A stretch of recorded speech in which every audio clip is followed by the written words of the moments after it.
Hindi maganda, masyadong malakas ang dragon ng kadiliman na ito. Kahit ang bantayang tres liwanag ay nasira na. Kung hindi natin ito papatayin ngayon, ang mga tao sa mundo ay mapapahamak. Anak, nakikita mo ba ang nasa ibaba na maliit na palaka? Medyo mahina, pero sapat na para magsanay ka.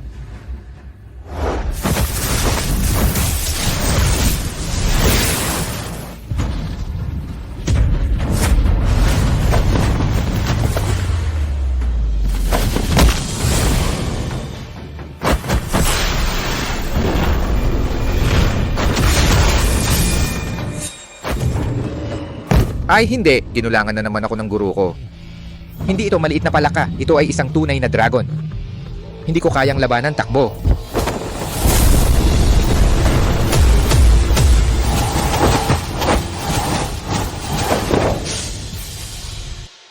Ligtas na. Napakalakas ng halimaw na yon. Kaya't kailangan ko munang dalhin kayo palayo. Maraming salamat nakatatanda sa pagligtas sa amin. Ang malaking tulong ay hindi na kailangan ng pasasalamat. May mahalaga akong kailangan gawin. Paalam na. Nakatatanda, bilisan. Mabilis na mag-utos sa loob ng samahan. Hanapin ninyo siya sa bawat sulok hanggang sa matagpuan ang dakilang taong ito. Kung makukuha natin ang kanyang tulong, ang makabagong samahan ay tiyak na angat ng husto. Guro, hindi ko kaya ang maliit na palaka na yon. Ibig sabihin mahina ka pa rin. Oo, mahina pa rin ako. Ngunit kahit ano pa man, kailangan kong tuparin ang kasunduan ng 10 taon namin ni Lila. Guro, ang kasunduan ng 10 taon namin ni Lila ay dumating na. Gusto kong bumaba ng bundok at hanapin siya. Sige, pumunta ka. Si Marco ay may pambihirang katawang lihim at isang henyo sa pagpapalakas. Ngunit ang katawang lihim na ito ay hindi nagpapakita ng talento bago maging 18. Parang walang silbi. Ngayon, naganap na ang katawang lihim, dapat na niyang mabawi ang lahat ng nararapat sa kanya.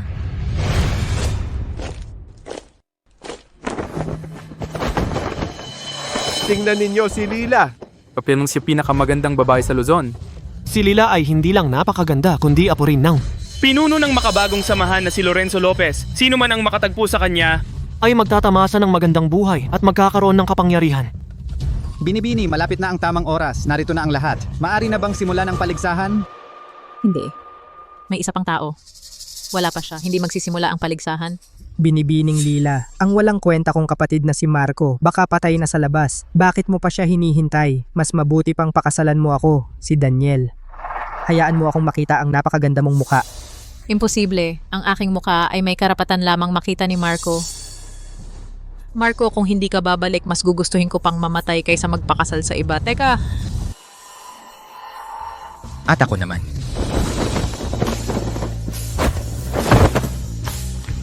Lila,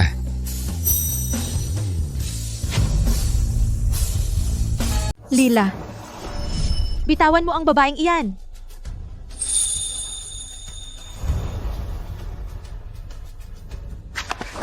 Ikaw, na walang espiritual na ugat, walang kwenta. Gusto mo pa maging bayani? Gulpiin ninyo siya.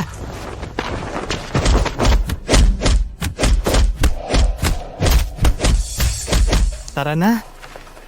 Kuya Marco. Pasensya na. Huwag kang matakot, Lila. Kapag lumaki ako, siguradong magiging dakilang bayani ako para protektahan ka. Kuya Marco. Dumating ka talaga. sinabi ko sa'yo, pagbalik ko mula sa pagsasanay, siguradong pakakasalan kita. Ikaw, na walang espiritual na ugat at hindi man lang nagising, walang kwenta. At may lakas ka pa ng loob na magyabang na pakakasalan mo si Lila. Miss Lila, huwag kang maniwala sa walang kwentang ito. 10 taon na ang nakalipas dahil hindi siya nagising ang espiritual na ugat. Pinalayas siya ng aking ama mula sa angkan ng Reyes. Ngayon 28 na siya, walang nagawa sa buhay. Ano ang karapatan mo para sumali sa paligsahan sa pag-iibigan? Kapag ang isang tao ay lampas na ng 18 at hindi pa nagising ang espiritual na ugat, sa buong buhay niya, talagang wala na siyang espiritual na ugat. Kaya naman ang pinuno ng pamilya Reyes noon ay iniwan si Marco na panganay na anak at ibinigay ang lahat ng pag-asa sa anak sa labas na si Daniel. Totoo, wala akong kakayahan. Sa 10 taon kong nasa bundok, kahit isang daliri ng aking master, hindi ko kayang pantayan. Pero si Lila ay naghintay sa akin ng 10 taon. Kahit anong mangyari, gagawin ko ito para sa kanya. Ano, mali ba ang sinabi ko? 10 taon na ang nakalipas, hindi mo na iligtas ang iyong ina. Makalipas ang 10 taon, wala ka ring magagawa kundi panoorin ako manalo sa paligsahan. At pakasalan si Lila Lopez ng may karapatan. Kung marunong kang makisama, umalis ka na. Kasi naman, mula pagkabata hanggang ngayon, wala kang nanalo sa akin. Ikaw, Kuya Marco, wag mo silang pansinin. Naniniwala ako ngayong araw. Tiyak na matatalo mo ang lahat. Hihintayin kitang pakasalan ako. Lila, Babaeng walang hiya, ilang taon na kitang gusto, pero lagi mo akong tinatrato ng malamig samantalang si Marco na walang kwenta, pinagbubuhusan mo ng pagmamahal, mabuti. Ngayon papanoorin ko si Marco ang kanyang pinapangarap na kasintahan maging babae ko.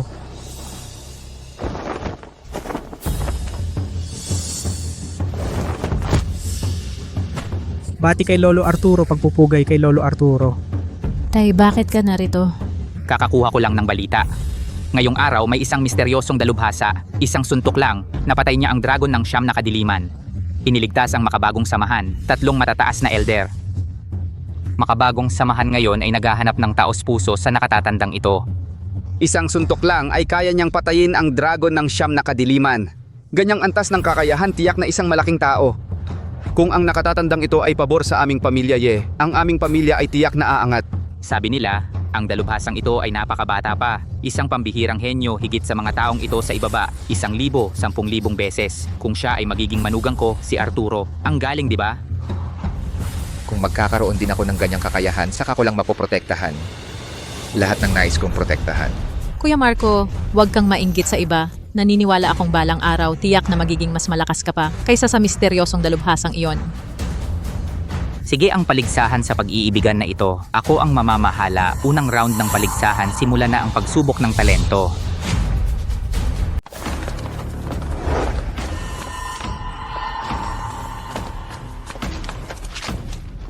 Lahat kayo. Ang patay na punong ito sa harap natin ay may kakayahang sukatin ang inyong talento at espiritual na ugat. Pagkatapos magsimula ng paligsahan, kailangan lang ninyong ilagay ang inyong sariling espiritual na enerhiya sa punong ito upang mapanatili ang buhay nito. Ang may katamtamang talento ay magpapasibol at magpapalago ng dahon. Ang may pambihirang talento ay magpapamulaklak pa nito. Leo Lopez, paano kung walang kahit anong talento o espiritual na ugat, ano ang gagawin? Kung walang talento o espiritual na ugat natural, walang mangyayari. Paano? Sa inyo ba? May wala pang espiritual na ugat? Siyempre, meron siya iyon. Si Marco isang 28 anyos na hindi pa nagising, walang talento at espiritual na ugat na walang kwenta.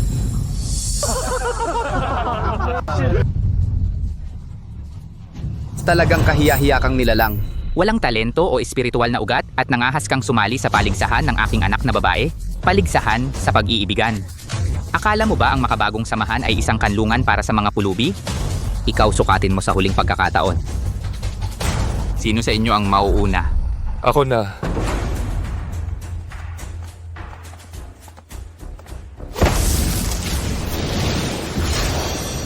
Nagkaroon ng dahon katamtaman ng talento. Susunod. Namulaklak ang dahon katamtaman ng talento. Magaling susunod. Ang mga nauna ay lahat walang kwenta. Ngayon, ipapakita ko sa inyo kung ano ang tunay na henyo.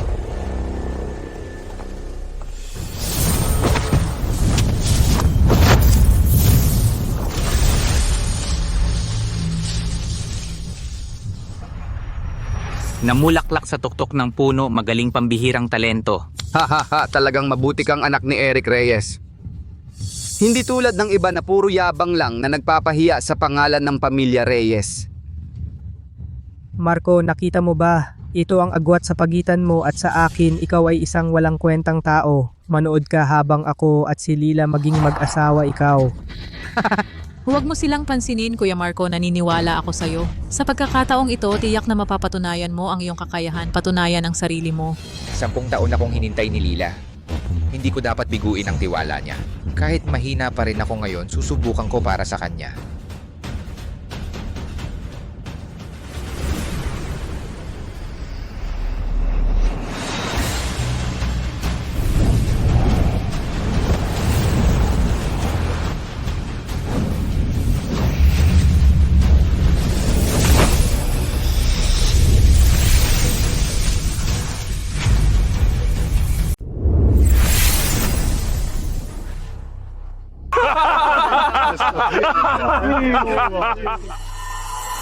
Talagang hindi pa rin kaya?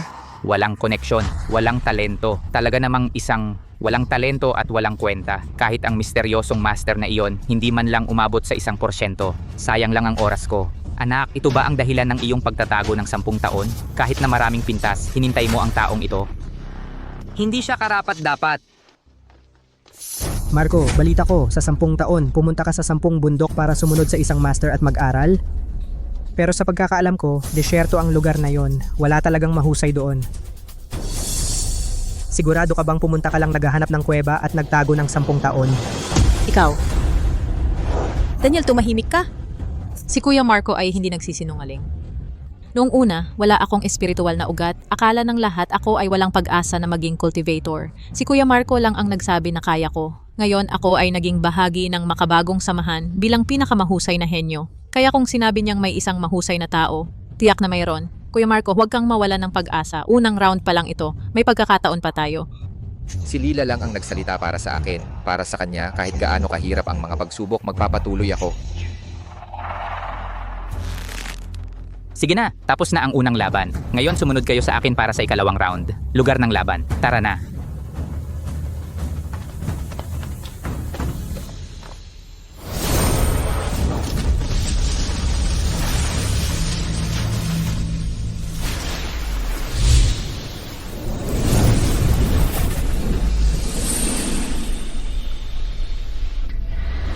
Lorenzo, iyong sugat. Ito ang aking sagradong nilalang, ang puno ng kalangitan, bagong iniksyon ng isang napakalakas na espiritual na enerhiya. Ang enerhiyang ito ang nagpagaling sa akin. Napakalakas na enerhiya. Gaano kalakas? Libong talulot anyo ng isang immortal, lakas. Daang beses na mas malakas kaysa sa amin. At saka, kapareho ng ninuno na nagligtas sa amin noong araw na yon. Parehong pinagmulan. Ano? Ngayon ay ang paligsahan sa pag-iibigan ng aking apo. Maaari bang ang ninuno na iyon ay sumali rin? Ito ay mabuting balita. Bilis. Bilisan natin at salubungin siya. Huwag natin siyang pababayaan. Bilis.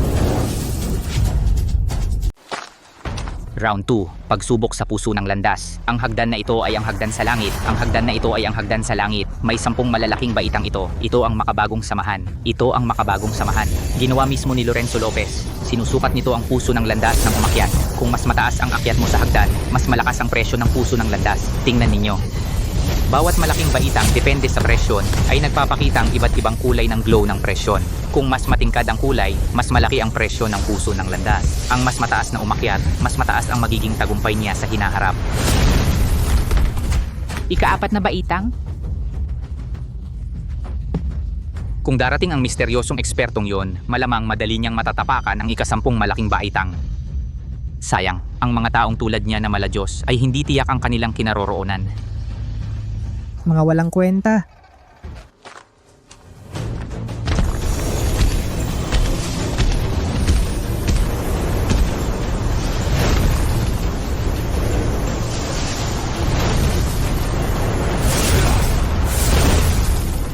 Ika-7 baitang ng hagdan sa langit. Mabuti, ibig sabihin, ang iyong puso ng landas ay hindi napapahuli sa 3 pinuno. Ang iyong tagumpay sa hinaharap ay walang hangganan. Ang kakayahan ni Daniel ay katumbas lang ng isang 10,000 ng kakayahan ng ekspertong iyon. Pero itinuturing pa rin siyang pambihirang tao. Sapat lang siya para maging manugang ko. Marco, ikaw naman, umakyat ka na at magpahiya. Kung mas marami kang kahihiyan, lalo kang hindi karapat-dapat pakasalan si Miss Lila. Pero huwag kang mag-alala, kapag ikinasal na kami ni Miss Laila sa kasal namin, iyaya ka namin. Kung tutuusin, ikaw ay itinuturing na kalahating bayani.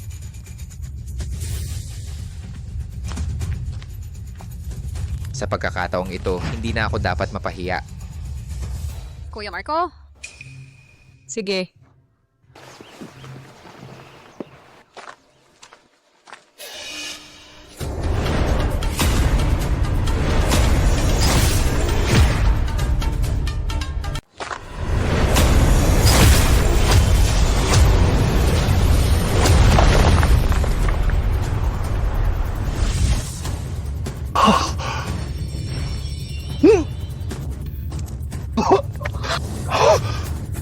Hindi maganda ang inilagay ko sa hagdan sa langit yung estatwa sa ika-10 baitang.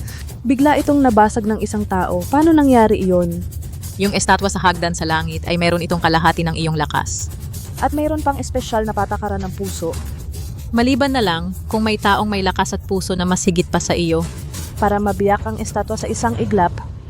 Ikalawang yugto ng paligsahan sa pag-iibigan ay ang pagsubok ng puso sa hagdan sa langit. Tiyak na iyon ang ekspertong nagpamulaklak ng libu-libong bulaklak. Kumilos na.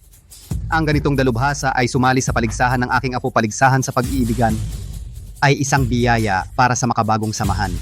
Itong si Arturo, kung pakakawalan niya ang mapapangasawa ng apo ko, papatayin ko siya. Tara na, bilisan natin at hanapin ang mapapangasawa ng apo ko. Dali!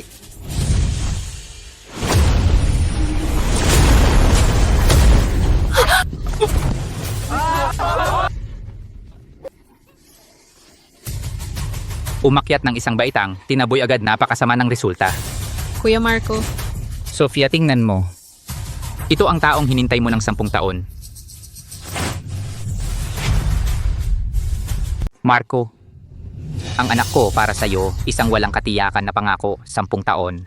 Tinanggihan niya ang maraming manliligaw na mga itinuturing na galing sa langit. Nagtalukbong siya ng 10 taon para sa'yo. Tiniis ang napakaraming chismis. Marami ang tumawa sa kanya, akala maling pag-ibig. Pero ikaw, nagmumukha ka pa ring walang kwenta. Ano ang maibibigay mo sa kanya? Si Lila ay nagbigay ng sobra para sa akin, pero paulit-ulit ko siyang binigo. Hindi ako karapat-dapat sa kanya. Marco, ngayon pati ang magiging biyenan ko ay nakita na ikaw ay walang kwenta. Tama nga, kahit na ang babaeng mahal mo ay hindi mo mailigtas sa sakit, ano ang gagamitin mo para makipag-agawan sa akin? tama na. Kuya Marco. Tay, lahat ng ito ay kusa kong ginawa. Kuya Marco, tingnan mo ako. Nakalimutan mo ba? 10 taon na ang nakaraan, sa eskinita na iyon, noong wala kang ugat ng espiritu, handang ipaglaban mo ako kahit mamatay. Mula noong araw na iyon, ikaw na ang tanging bayani ko, higit pa sa mga itinuturing na galing sa langit, 1000 beses kang mas malakas. Kuya Marco. Nakikiusap ako para kay Lila. Subukan mong muli, okay? Tulad nung pinoprotektahan mo ako, lumaban ka ng buong tapang. Tama! Noong hindi ako natalo, paano ako matatalo ngayon? Lila, sumusumpa ako sa susunod na round kahit magkawatak-watak ang katawan ko, lalapit ako sa'yo.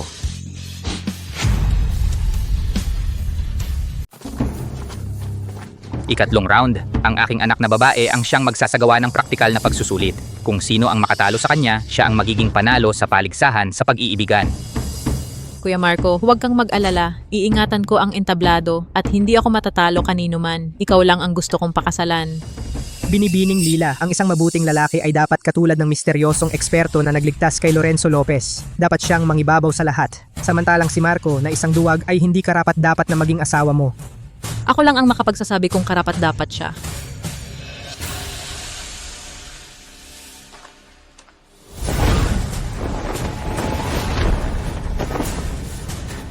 Ikatlong round. Sino ang mauna? Ako?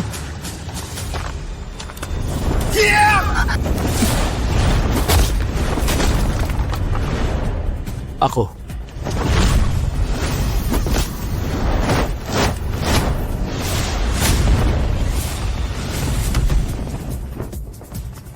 Ang galing talaga ni Laila. Si Chuman ay isa sa pinakamalakas na kalahok sa paligsahang ito.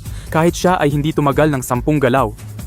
Para kay Marcos na walang kwenta, ipagtatanggol mo ang entablado? Panaginip!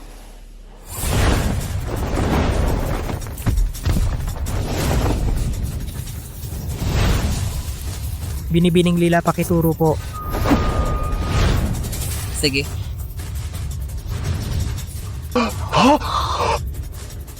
Ito, Mukhang tapos na ang ikalawang round. Tapos na, pupunta na sila sa ikatlong round.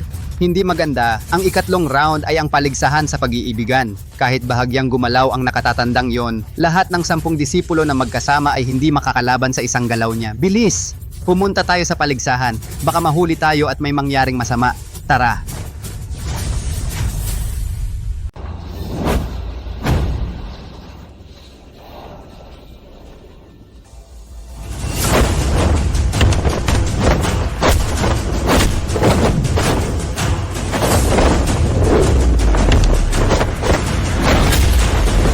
Lila.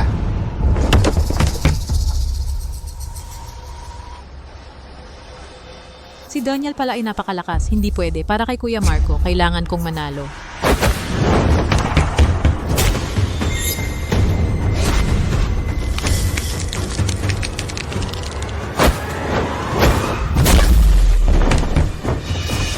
Lila,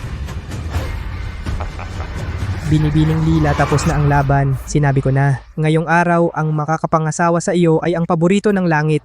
Ako lang. Panaginip ka lang. Binibining Lila, ang aking anak na si Daniel ay isang pambihirang tao. At si Marco ay isa lamang walang kwentang kahihiyan. Bakit ka pa nagpupumilit? Si Kuya Marco ay hindi walang kwenta. Naniniwala ako na balang araw siya ay tatayo sa itaas ng mga ulap at hihiyain kayong lahat. Ikaw, Daniel, kahit si Kuya Marco ay hindi mo kayang pantayan kahit isang bahagi sa 10,000.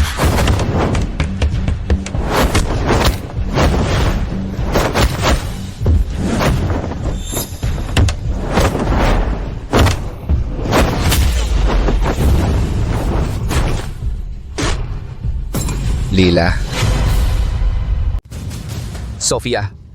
Sa gitna ng laban, walang dapat makialam. Ito ang patakaran ni Lolo Arturo. Tama ba? Lolo Arturo.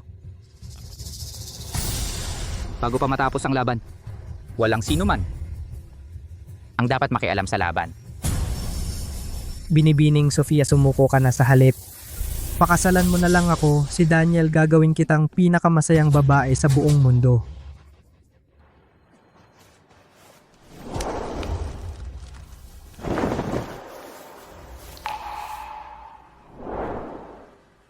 Ako, si Sofia, ay hindi susuko. Ngayong araw, kahit mamatay ako sa ring na ito, hindi ako magpapakasal sa iba maliban kay Kuya Marco kanino man. Mangmang ka. Binibining Sofia, pinangarap ko ang sandaling ito. Sa loob ng 10 taon. Gusto kong gawin ito, matagal ko nang ninanais. Ngayon gusto kong sabihin mo mismo na ako lang, si Daniel ang makapag-alis ng iyong belo at makita ang iyong napakagandang muka. Ang aking belo, si Kuya Marco lang ang pwedeng mag-alis nito.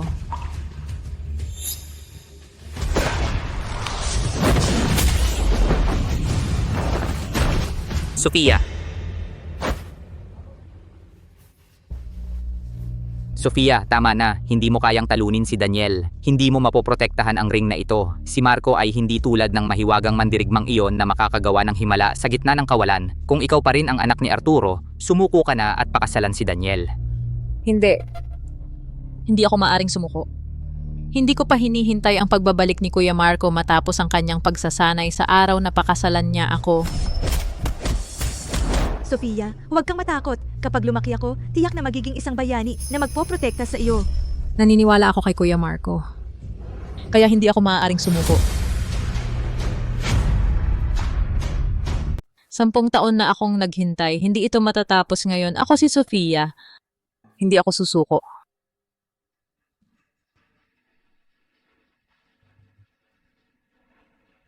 Ang isang lalaki na may asawang ganito, ano pa ang hihilingin? Sige. Hindi ako susuko. Kung ganun, pagbibigyan kita ang babaeng hindi ko makuha, si Daniel. Ang iba hindi rin dapat makuha. Tigil! Ito. Kuya Marco, Sofia. sa susunod na buhay, ikakasal pa rin ako sa iyo. Sofia, hintayin mo ako. Pagkatapos ng 10 taon, tiyak na babalik ako na may natutunan at pakakasalan kita. Kuya Marco, kahit gaano katagal si Sofia ay maghihintay sa iyo, ang aking belo ibaba ko lamang para sa iyo, Kuya Marco. Huwag mo silang pansinin. Naniniwala ako na ngayon tiyak na matatalo mo ang lahat. Hihintayin kitang pakasalan ako. Sa loob ng 28 taon, wala akong nagawa. Walang naniniwala sa akin. Ikaw lang. Ako si Marco, kung ang minamahal ko hindi ko kayang protektahan. Ano pa ang silbi ko? Kung ganon, mamatay ka na.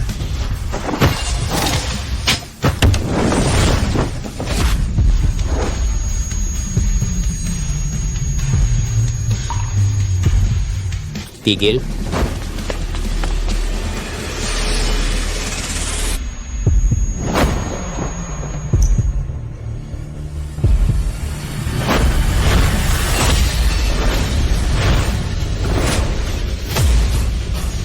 ikaw ang dapat mamatay.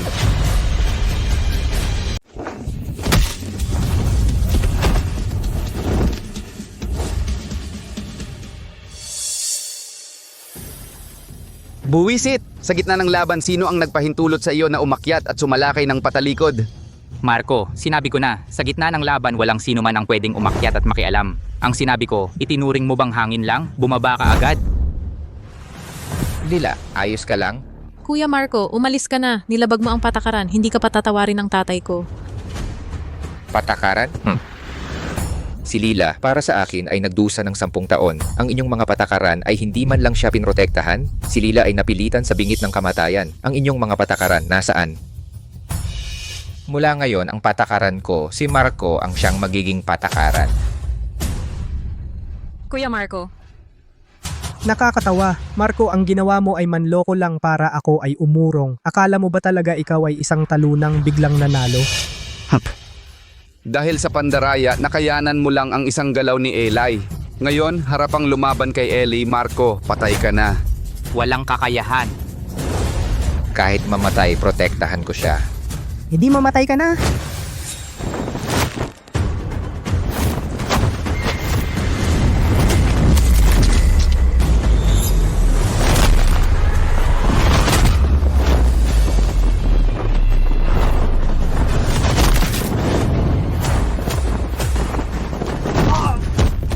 Imposible ito.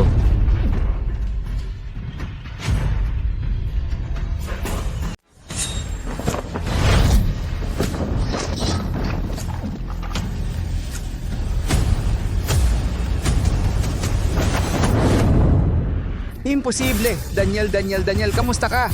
Isang hampas lang si Daniel, isang hampas lang ni Marco ay lumipad. Ito ang henyo ng Luzon. Wala lang. Akala ko ang galing ng henyo ng Luzon, ganyan lang pala. Hempi, nakakadismaya talaga. Ito ay ang banal na prinsipe ng kapisanang mandirigma ng Tanglawan. Gabriel. Yung walang tatalo sa Tanglawan, kaya niyang makipaglaban sa pinuno ng kapisanang mandirigma ng daan-daang laban, isang pambihirang henyo. Kaya naman si Daniel ay isang hampas lang at lumipad. Siya pala ang gumawa. Si Gabriel pala ang pumalo, naloka ako. Sabi ko na nga ba si Marco, itong walang espiritual na ugat na walang kwenta, bigyan mo siya ng 100 taon, hindi pa rin niya ito magagawa. Sofia, ayos ka lang ba? Ayos lang ako, Kuya Marco. Tara. Hindi si Gabriel iyon ang gumawa kundi itong binata. Ang napakalawak na espiritual na enerhiya na parang karagatan ay hindi maaaring peke. Kung ikukumpara ang tira ni Daniel kanina sa isang batis, siya ay isang napakalawak na karagatan. Itong binata, sobrang lakas bakit siya nagpapanggap na walang kwenta. Pero itong binata ay may ganitong kakayahan. At kay Sofia ay may matinding pagmamahal. Ay karapat dapat maging manugang ko. Lolo Arturo, ako ay pumunta ng hindi inanyayahan. Hindi ka naman magagalit, di ba? Prinsipe Gabriel galing sa malayong lugar. Ano ang iyong pakay? Narinig ko na ngayong araw ang apo ni Punong Lorenzo ng makabagong samahan, ang pinakamagandang babae, si Sofia ay may paligsahan sa pag-iibigan. Kaya pumunta ako upang sumali. Ang ganyang kagandahan ay dapat sa isang katulad ko na banal na prinsipe.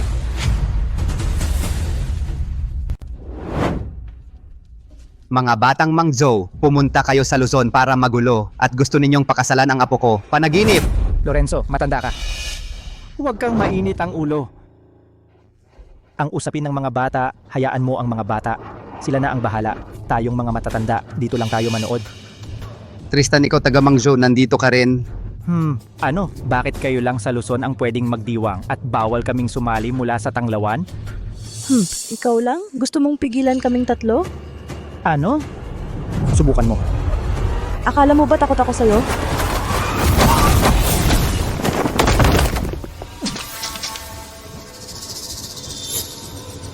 Antas ng Diyos? Naabot mo na ang antas ng Diyos.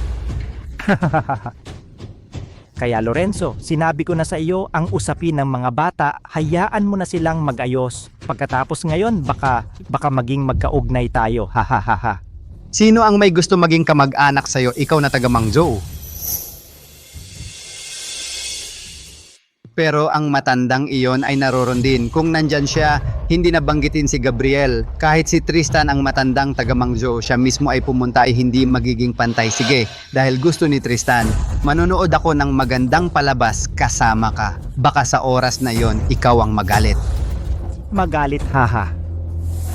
Ang alaga ko sa kanyang henerasyon, hindi pa siya natalo. Baka ikaw ang magalit sa huli. Paligsahan sa pag-iibigan, hindi naman ito nakasaad para lang sa mga taga-Luzon. Eh di ganon, sasali ako alinsunod sa patakaran. Prinsipe Darius, bilang isang taga-ibang lupain, gusto mong pakasalan ng anak ko, kailangan mo munang patunayan ang sarili mo. Kailangan mong talunin lahat ng Mga kalahok sa paligsahan. bago ka maituring na panalo. Hahaha, ano naman ang hirap doon? Yan ang gusto ko. Sino sa inyo ang hindi sang-ayon? Sige, lumaban kayo. Kung walang lalaban, ang pinakamagandang babae sa Luzon ay magiging akin. Ikaw na duwag na nandaraya lang, kung may tapang ka, makipaglaban ka sa akin, si Eli Reyes, ng patas at marangal. Oo nga, si Darius Cruz ay nandaya para talunin si Eli. Kung diretsahan ng laban, baka si Eli ang makatalo kay Darius at ipagmalaki ang Luzon. Eli, Ipakita mo ang galing ng Luzon. Eli, huwag mong sayangin ang reputasyon ng mga mandirigma ng Luzon. Ipagmalaki ang pangalan ng pamilya Reyes. ipapakita ko sa iyo, barbarong taga-ibang lupain, ang galing ng henyo ng Luzon sa loob ng 100 na galaw talunin kita. Ako? Talunin mo ako? Hahaha, narinig nyo ba? Ang henyo ng Luzon magaling mangarap. Hahaha. Prinsipe, ang henyong ito ng Luzon, hindi lang mahina ang kakayahan, bobo pa, hahaha. Pala ka sa ilalim ng balon, naglakas loob na sabihing matatalo ang prinsipe? Halika tingnan natin kung paano mo ako matatalo sa 100 na galaw.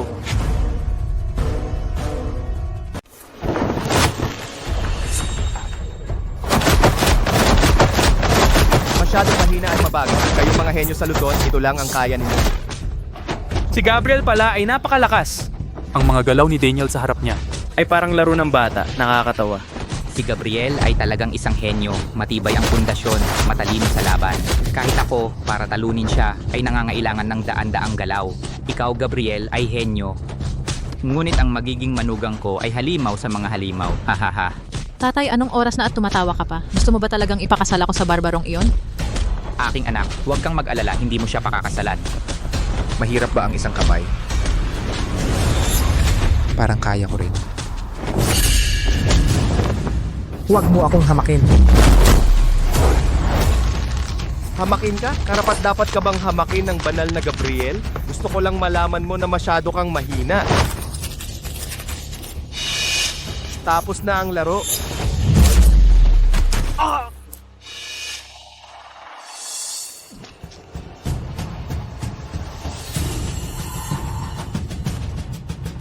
Wala kang kwenta. Walang kwenta. Daniel, ayos ka lang ba? Itong si Daniel ay ang inyong Luzon, ang henyo ng bagong henerasyon. Hindi sapat.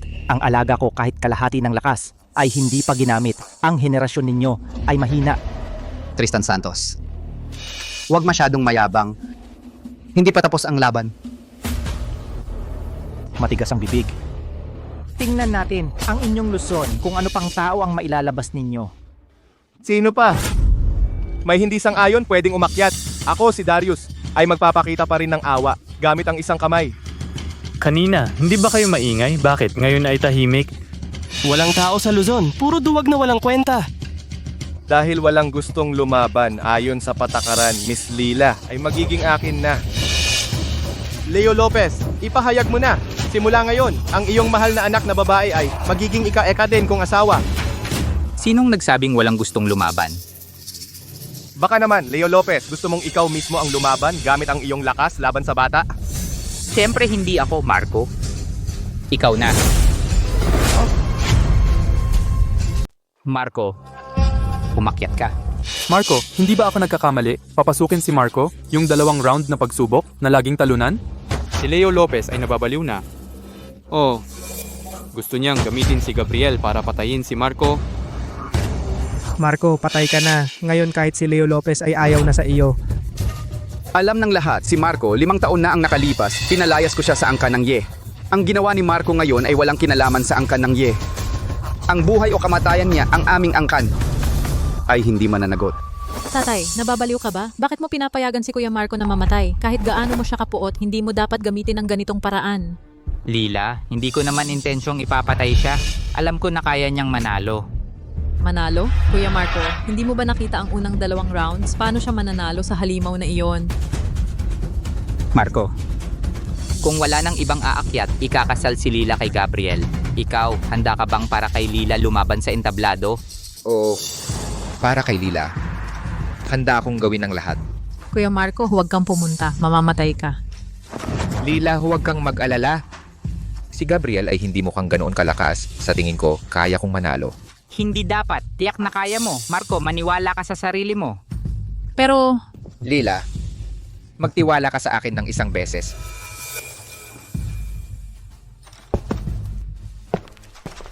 tatay, pangako mo sa akin si Kuya Marco, kung may panganib, iligtas mo siya agad. Kung hindi, hindi ko kayo mapapatawad. Lila, huwag kang mag-alala. Ang nasa panganib ay hindi siya.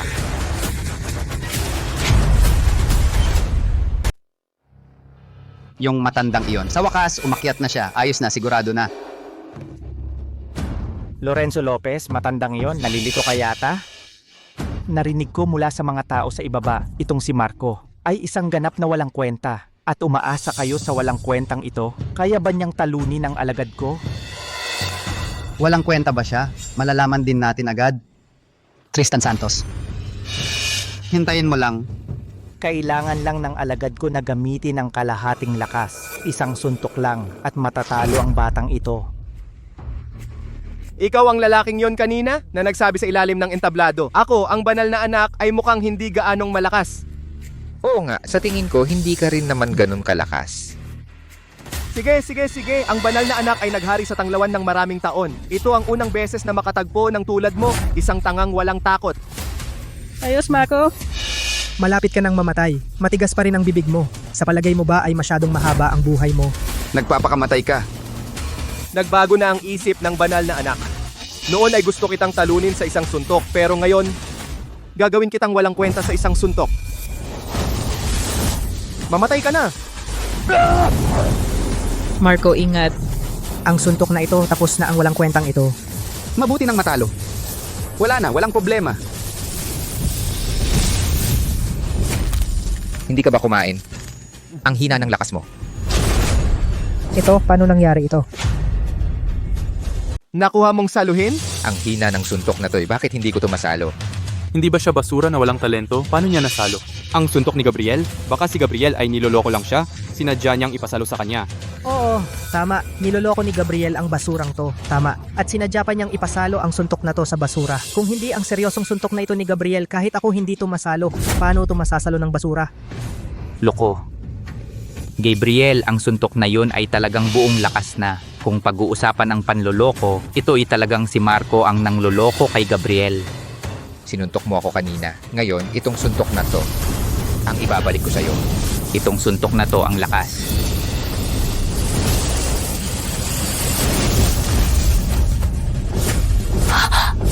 Ano?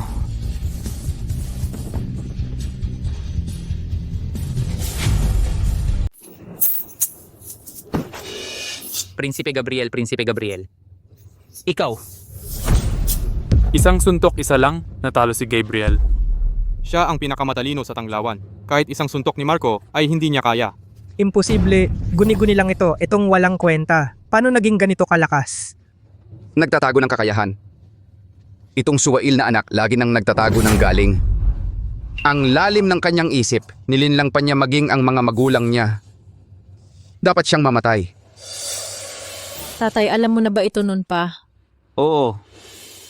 Kaya pumayag ka sa hindi makatwirang kahilingan ni Gabriel. Alam mo na noon pa na mananalo si Marco. Ang lalim ng batang to di masukat. Ano? Natalo si Gabriel? Walang alam na bata. Naglakas loob kang sakta ng alaga ko? Kailangan mong mamatay. Masama ito. Bata, paano ka nangahas na manakit ng ganyan? Nasaktan mo si Darius Cruz. Patay ka na, hindi ka hahayaan ng aming pinuno. Ay, pero siya ang unang sumuntok sa akin. Sinuntok niya ako. Sinuntok ko rin siya. Patas lang. 'Di ba? Sinong mag-aakala na mahina siya? Hindi niya kinaya. Kasalanan ko ba 'yon? Walang galang na bata. Paano mo nagawang saktan ng malala ang aking alagad? Babayaran mo ito ng iyong buhay. Mamatay ka na. Mag-ingat po! Si Tristan Santos, ang pinuno ng kapisanang mandirigma. At si Lorenzo Lopez ang pinuno ng makabagong samahan. Mali-mali, si Lorenzo Lopez ay nasa pinakamataas na sanggol na diwa. Si Tristan Santos ay nasa pinakamataas na sanggol na diwa rin. Bakit si Lorenzo Lopez ay mukhang hindi naman talaga katapat ni Tristan Santos? Walang kwenta ang pagtutol mo.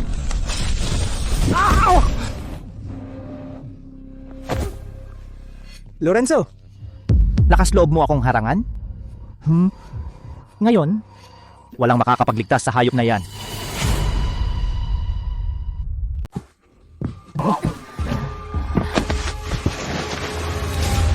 Lolo, okay ka lang ba? Antas ng Diyos! Nakabreak na siya sa antas ng Diyos.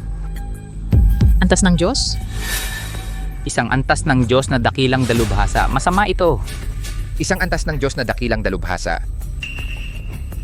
Mukhang hindi naman sobrang malakas. Lorenzo, matanda, dahil determinado kang mamatay, kukunin ko muna ang buhay mo at papatayin itong maliit na hayop. Lila, tumakbo ka na.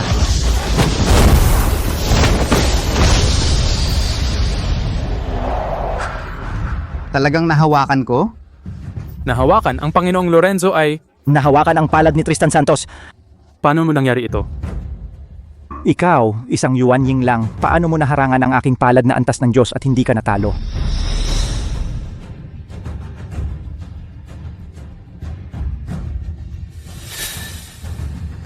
Isang antas ng Diyos na dakilang dalubhasa. Mukhang hindi naman sobrang malakas. Kaya pala, ang tumanggap ng palad na ito ay hindi si Panginoong Lorenzo kundi si Marco. Ang palad ng antas ng Diyos na dakilang dalubhasa ay madaling naharangan. Anong klaseng halimaw itong si Marco?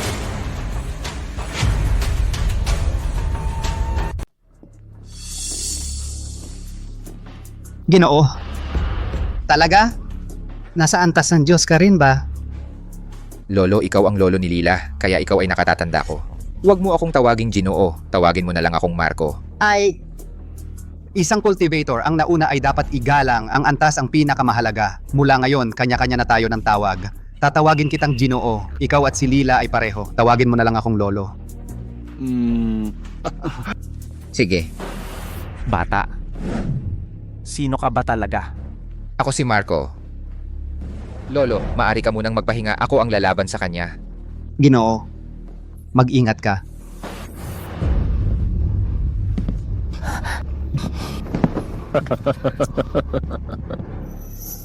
Hindi ako naniniwala. Sa buong mundo, may ganito ka bata, dakilang antas ng Diyos na cultivator, tiyak na nagpapanggap ka lang. Mamatay ka. Antas ng Diyos. Siya? Paano siya naging antas ng Diyos? Hindi. Imposible. 5 taon na ang nakalipas, hindi man lang siya marunong makaramdam ng espiritual na enerhiya. Walang silbi. Ito, imposible. Naintindihan ko na. Si Marco ang hinahanap ng makabagong samahan. Sa lambak na sa isang suntok ay tinalo ang dragon ng siyam na kadiliman, misteryosong eksperto. Ganon pala. Ganon pala. Ako ang tunay na ama ni Marco.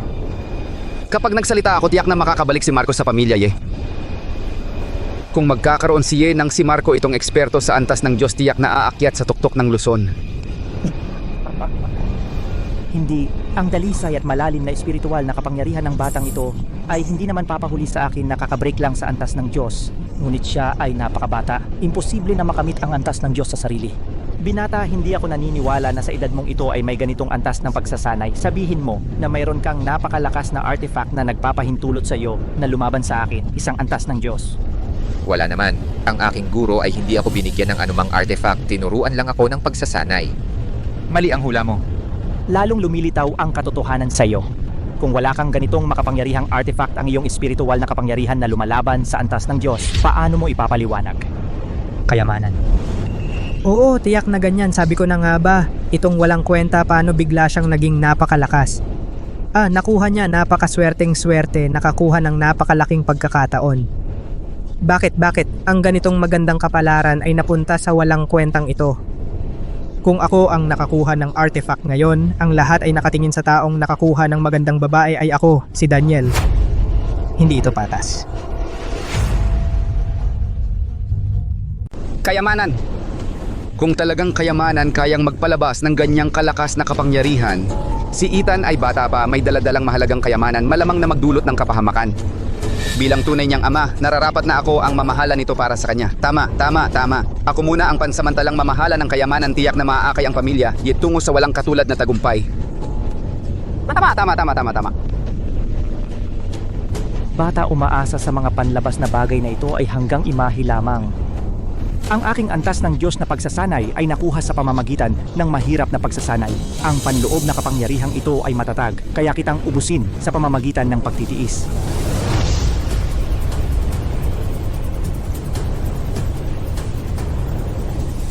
Ano ang nangyayari? Ang tibay ng kayamanan na ito ay talagang kahanga-hanga. Kung magpapatuloy ito, ang aking espiritual na enerhiya ay nauubos, malamang na talagang matatalo ako sa isang hindi inaasahan. Isang malaking praktisyoner ng antas ng Diyos. Ang pinakamalakas na kapangyarihan, ito ba ang lahat? Talagang hindi kahanga-hanga. Akala ko mas malakas pa. Hindi pwede ang batang ito ay tila may sobra pang lakas. Kakabalik ko lang sa antas ng Diyos. Ang buong kakayahan ko ay hindi pa napapatatag. Malayo pa sa rurok, hindi ko siya pwedeng hayaan na magpatuloy sa ganitong pagtitiis. Sige, tama na ang laro. Dapat na itong matapos. Hindi maganda.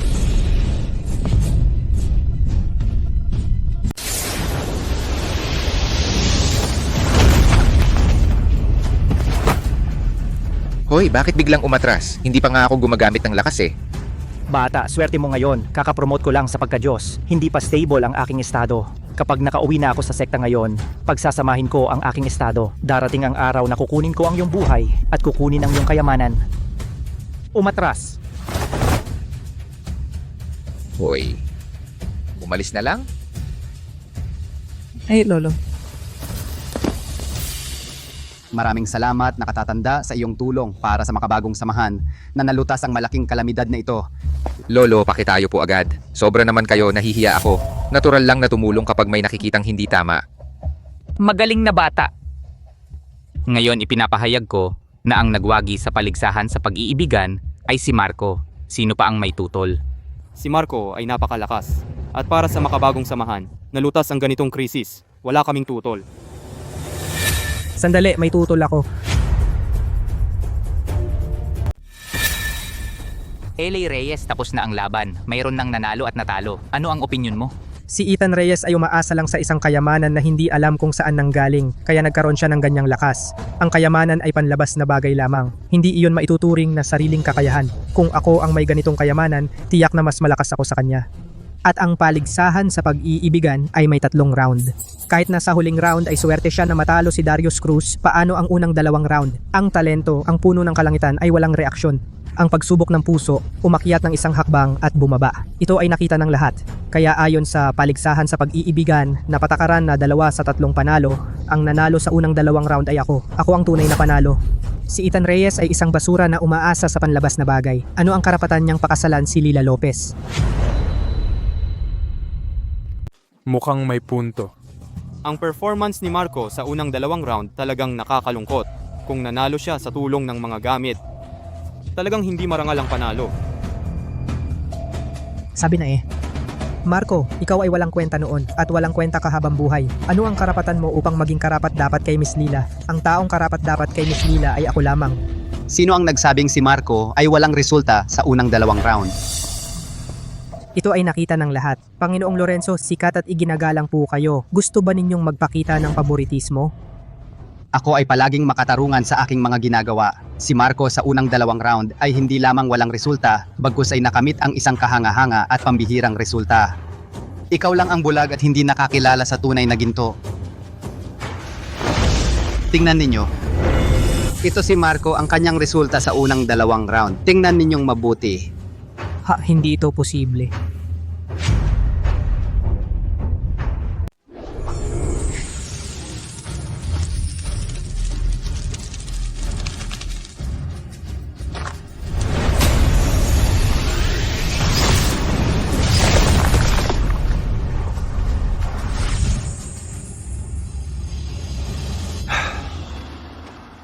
Hindi tayo makakapantay kay Marco. Hindi pala si Marco walang silbi. Pinamulaklak niya ang puno ng kalangitan. Isang hakbang pa lang niya, nabasag na niya ang estatwa ni Lolo. Siya ang tunay na henyo. Hindi posible. Ito ay talagang imposible. Si Marco, Paano magiging... isang henyo na bihira. Ito lahat ay peke. Nakita namin ito ng personal. Paano magiging peke? Ang talento ni Marco ay hindi pa nakitang kailanman. Pagpamulaklak ng sanga, tanda ng pagiging immortal. Ang lakas ng kanyang daok siyang ay dumurog sa aking estatwa. Higit pa sa akin, itanong sa lahat ng narito, sino ang makakatalo sa kanya? Kahit lahat tayo magkakasama, malamang hindi sapat para kay Marco. Daniel, ano pa ang masasabi mo ngayon?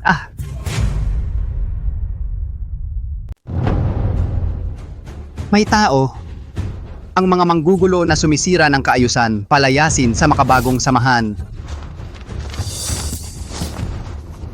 Marco, huwag kang magyabang. Wala kang kwenta 10 taon na ang nakalipas. At wala ka ring kwenta habang buhay. Nagkataon lang na sinuwerte ka. Nagkaroon ka lang ng mahiwagang bagay. Hindi mo ako matatalo kailanman.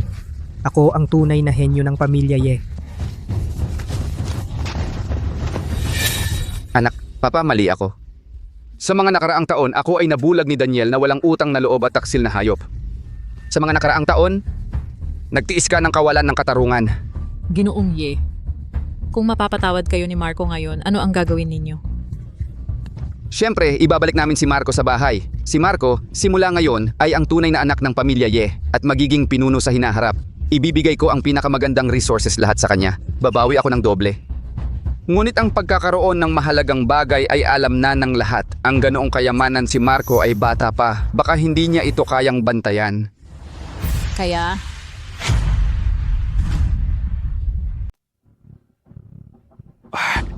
Kung ibibigay mo ang kayamanang ito, ipagkatiwala mo sa akin. Susugal ako ang matandang katawan ko, haharangin ko para sa iyo ang mga nagnanais na mang-agaw. Kapag sapat na ang lakas mo, ibabalik ko ang kayamanang ito sa iyo ng buo. Ano sa tingin mo? ang dami niyo tong sinabi sa bandang huli. Ang gusto niyo ay si Kuya Marco lamang at ang kayamanang nasa kanya. Wala na kayong kahit anong tunay na pagsisisi at pagmamahal. Sa totoo lang, wala akong anumang kayamanan. Naku, anak, bakit mo pa ako niloloko ngayon? Kung hindi dahil sa kayamanang iyon, paano ang iyong antas ng Espiritu Diyos? Ano ang paliwanag mo? 10 taon na ang nakalipas, ikaw ay isang taong hindi kayang magsanay. Ordinaryong tao. Sa loob ng 10 taon, mula sa pagiging ordinaryong tao hanggang sa antas ng Espiritu Diyos, kung sasabihin ito kahit isang 3 taong gulang na bata ay hindi maniniwala. Ginagawa ko ito para sa ikabubuti mo. At para sa pamilya Ye, ibigay ang kayamanan sa pamilya para ingatan. Mapoprotektahan ang iyong kaligtasan at mapapalakas ang ating pamilya, 2 magandang bagay sa isa. Halika. Ibigay mo ang kayamanan sa akin.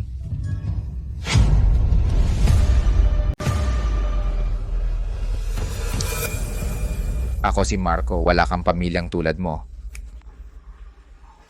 Umalis ka na ngayon. Palayasin ninyo silang lahat. Utos ng leader ng samahan. Simula ngayon, ang angka ni Marco sa Luzon ay ilalagay sa listahan ng hindi na makikipag-ugnayan. Lahat ng makikipag-ugnayan sa kanila ay ituturing na kaaway ng makabagong samahan. Marco, ikaw na walang utang na loob. Binigyan kita ng buhay at pinalaki. Binabantayan ko lang ang kayamanan mo. Hindi naman kita magnanakawan. Ganyan mo tratuhin ang sarili mong ama. Sana mamatay ka ng masama. Sana mamatay ka ng masama. Sana mamatay ka ng masama.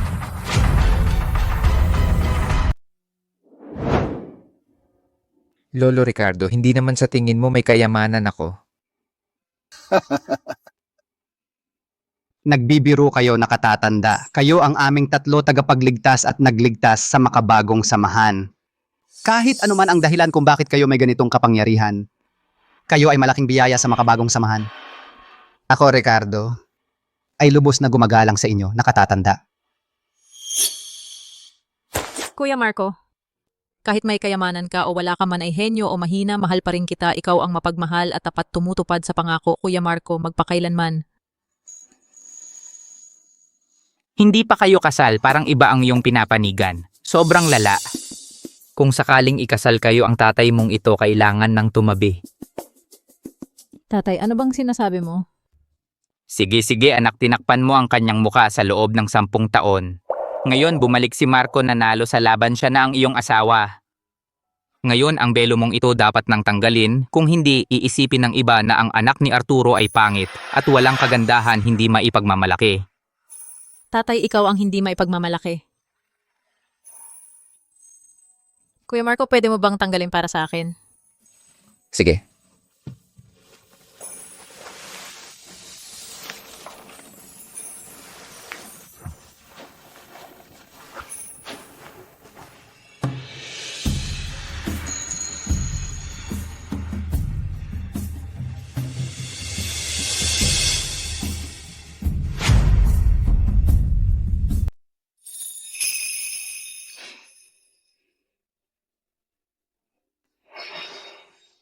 Ang ganda, sobrang ganda, para siyang diyosa. Hindi nakakapagtakang siya ang pinakamaganda sa Luzon. Totoong hindi siya overrated. Ito ang aking anak na babae, swerte mo Marco. Mabuti. Bagay na bagay sila, itinakda ng tadhana. Dapat pumili tayo ng magandang araw para ikasal sila. Tara, pumunta tayo ngayon para pumili ng araw.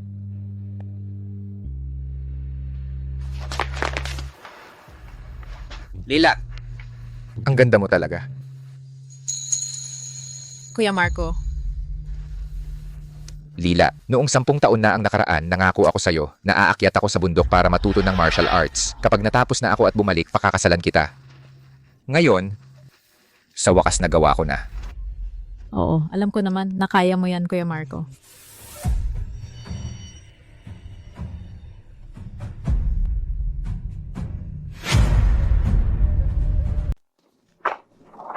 Marco, Sofia kayong mga walang hiya. Ako si Daniel ay sumusumpa sa langit. Siguradong mamamatay kayo ng masama.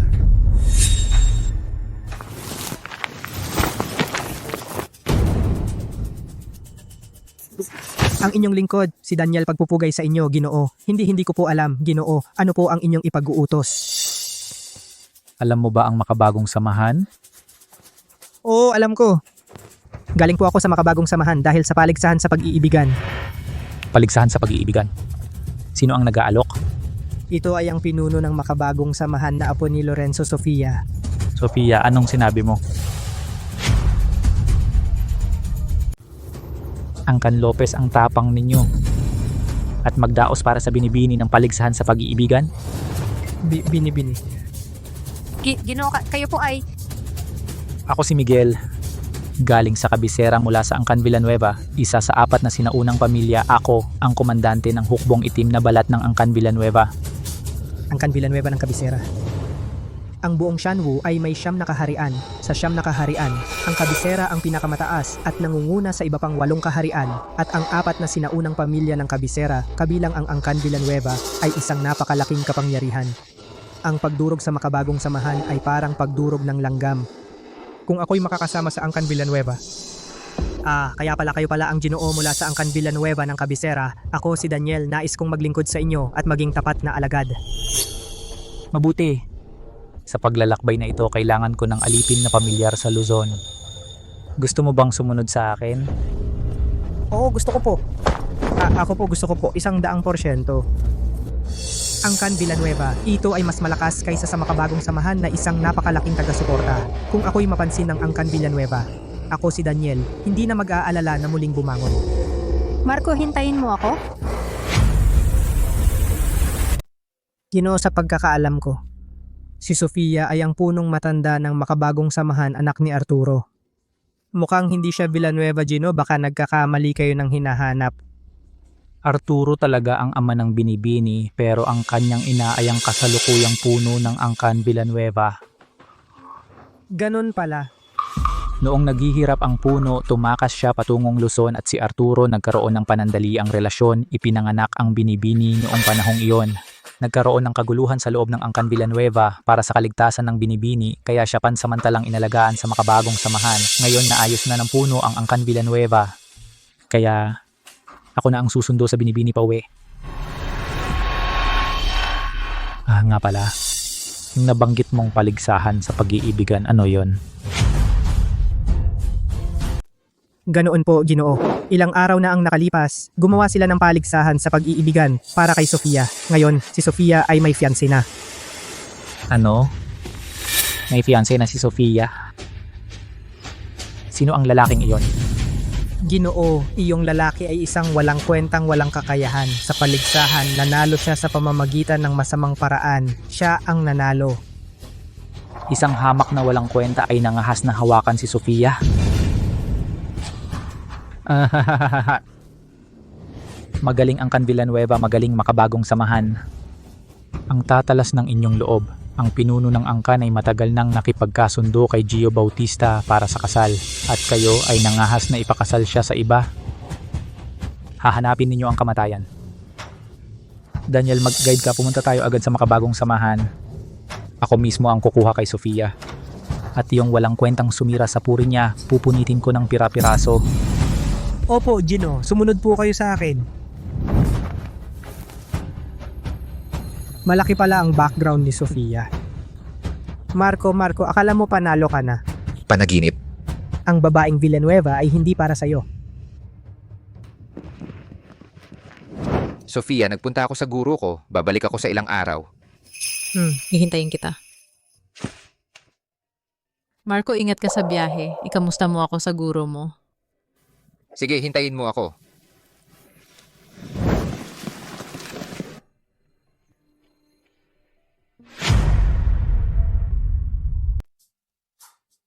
Tatay nitong mga nakaraang araw katatapos lang ng paligsahan. Ngayon ay gusto mong pag-usapan ng kasal. Ganyan ka ba kabilis? Ang iyong pinakamamahal na apo ay ipakasal na. Hindi ako ang nagmamadali. Kundi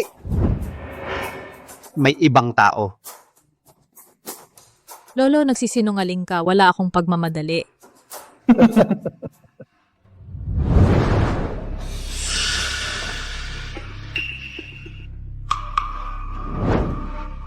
Sino ka? At nangahas kang pumasok sa makabagong samahan ko? Kakaiba. Ang aura na ito, pamilyar ito sa akin, parang nakita ko na sa isang lugar.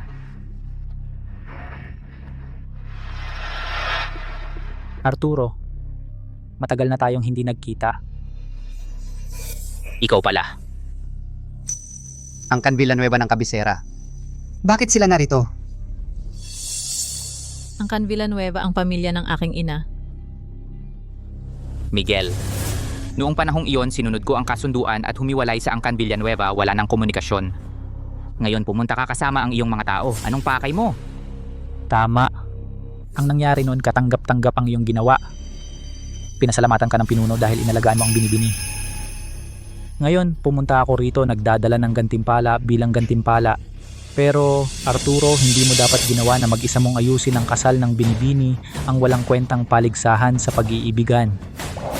Higit sa lahat, hindi mo dapat ipakasal ang binibini sa isang walang kakayahang basura. Miguel. Si Lila ay anak ko. Ako ang mag-aasikaso ng kasal niya. Pumili ng mabuting manliligaw para sa kanya. Iyan ay nararapat at tama. Anong kinalaman ng Angkan Villanueva? Ibigay ang binibini sa isang walang kakayahang espiritual na hamak iyon ang pinakamalaking insulto. Ikaw? Ang binibini ay may marangal na dugo ng Angkan Villanueva, hindi dapat mahawakan ng isang hamak na walang kwenta. Marco ay hindi isang hamak. Wala akong pakialam kung sino ka. Huwag mo siyang sabihan ng ganyan. Binibini. Naglalahad lang ako ng katotohanan. Ang taong iyon ay hindi talaga bagay sa iyo. Bukod pa riyan, ang patriarka ay matagal nang nag-ayos para sa iyo, binibini, ng isang kasunduan sa kasal. Ang kabilang panig ay isa sa mga 4 na sinaunang angkan sa kabisera, ang binata ng Angkan Bautista, na may mataas na katayuan, pambihirang talento at sa iyo ay talagang bagay. Ang aking pagdating ngayon ay upang ihatid ka pabalik sa kabisera, binibini, upang pakasalan ang binata ng Angkan Bautista, kasal.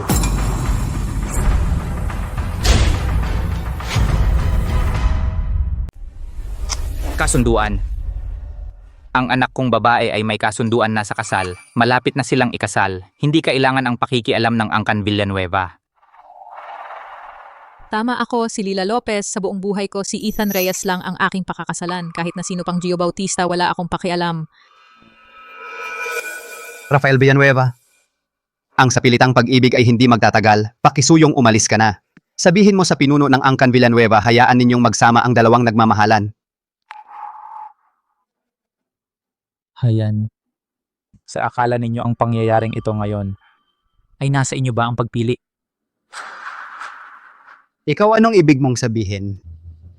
Ang ibig sabihin, ako mismo ay pumunta ngayon para sunduin ang binibini pabalik ng kabisera. Ito ay dapat mangyari. Pumayag ka man o hindi, susunduin ko pa rin. Walang galang?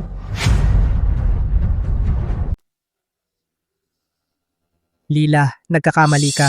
Ang Angkan Villanueva sa kabisera ay isang napakadakilang organisasyon. Mas malakas pa ito ng daang beses kaysa sa makabagong samahan. Si Gio Bautista, ang panganay ng Angkan Bautista, ay may napakataas na posisyon, katayuan at kapangyarihan. Hindi kayang pantayan ng walang kwentang si Marco ang mga iyon. Ito ay isang pagkakataong ginto para umangat ang kanyang estado. Daniel, isa kang asong hindi marunong tumanaw ng utang na loob. Ang bilis mong kumawag ng buntot at magpalit ng bagong amo. Ano? Hindi ka pa ba nasisiyahan sa pagiging alipin sa Angkan Reyes? Pupunta ka sa kabisera para ipagpatuloy iyon? Ikaw, walang utang na loob. Ginoo, si Lila ay tuluyang nabulag ng isip ni Marco. Lagi siyang nasa isip niya. Kung hindi natin aalisin ang walang kwentang iyon, kahit ibalik natin si Lila, malamang maaalala pa rin niya ito.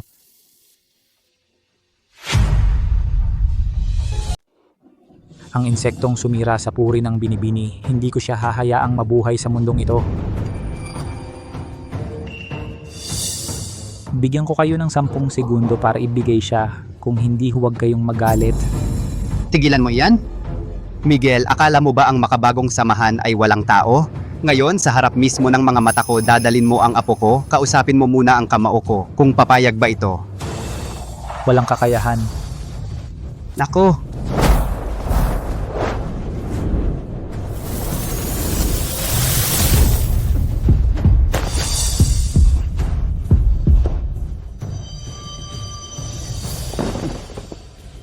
Parang ipis na sumalpok sa gulong. demigod. Ikaw ay isa ring demigod.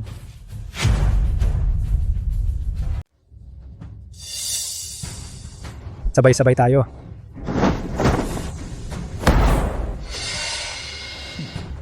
Mga langgam lang. Hindi makagalaw. Sumpa!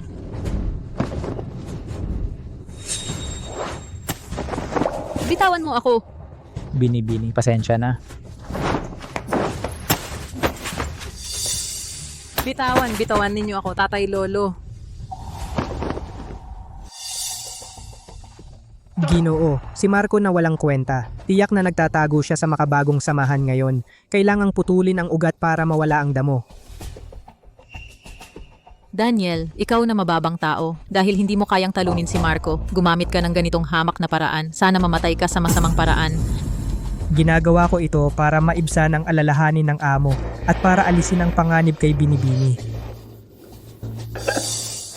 Arturo, nasaan na ang langgam na iyon? Sabihin mo, maaari ko siyang bigyan ng mabilis na kamatayan. Marco, umalis na siya. Hindi mo siya mahahanap.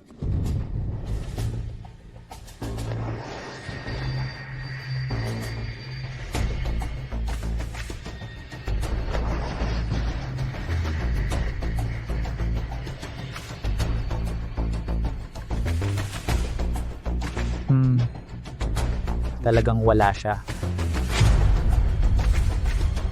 Tanga ang swerte naman tumakas siya. Swerte niya nakatakas na parang aso. Kung maglakas loob siya ulit kay Lila at magkaroon ng masamang intensyon, saan man siya tumakas, ako mismo ang haharap sa kanya at papatayin siya ng tuluyan. Tara, dalhin si Lila pabalik sa kabisera. Buisit, ibalik mo ang anak ko. Leo, kalmahan mo. Ano ang silbi ng paghabol mo? Kaya mo bang talunin si Miguel?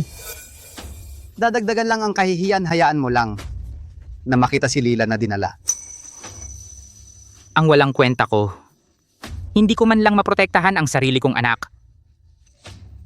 Ang Can Villanueva ay nakatira sa kabisera isang malaking kapangyarihan na hindi natin kayang kalabanin. Ngayon kailangan nating hintayin si Marco at magplano ng mahaba.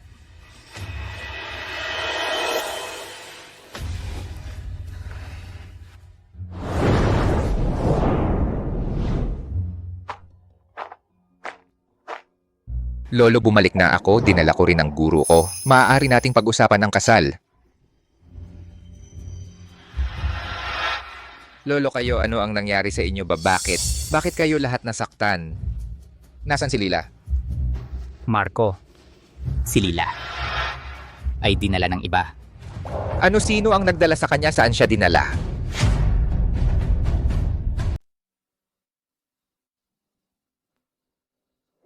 Oo, si tiya ni Lila ang nagpadala. Siya ang nag-utos na kunin siya. Sigurado iyon. Hindi pa alam ni tiya ang tungkol sa relasyon namin ni Lila. Kapag pumunta ako sa kabisera, ipapaliwanag ko sa kanya. Naniniwala akong mauunawaan niya at papayag siya para sa atin.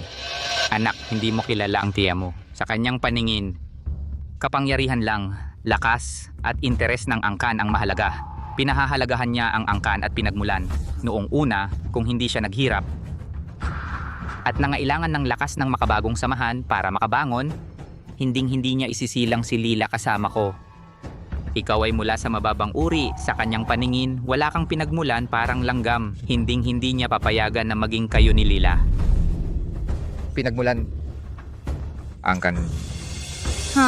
Sinong nagsabing walang pinagmulan ng alaga kong si Ethan? Tito Lolo, ito ang guro ko, si Maya de Leon.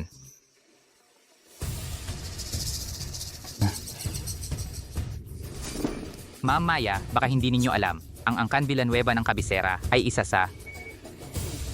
Ang Can Villanueva ng kabisera? Alam ko.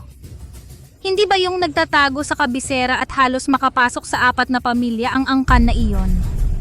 Alam mo ang 4 na pamilya?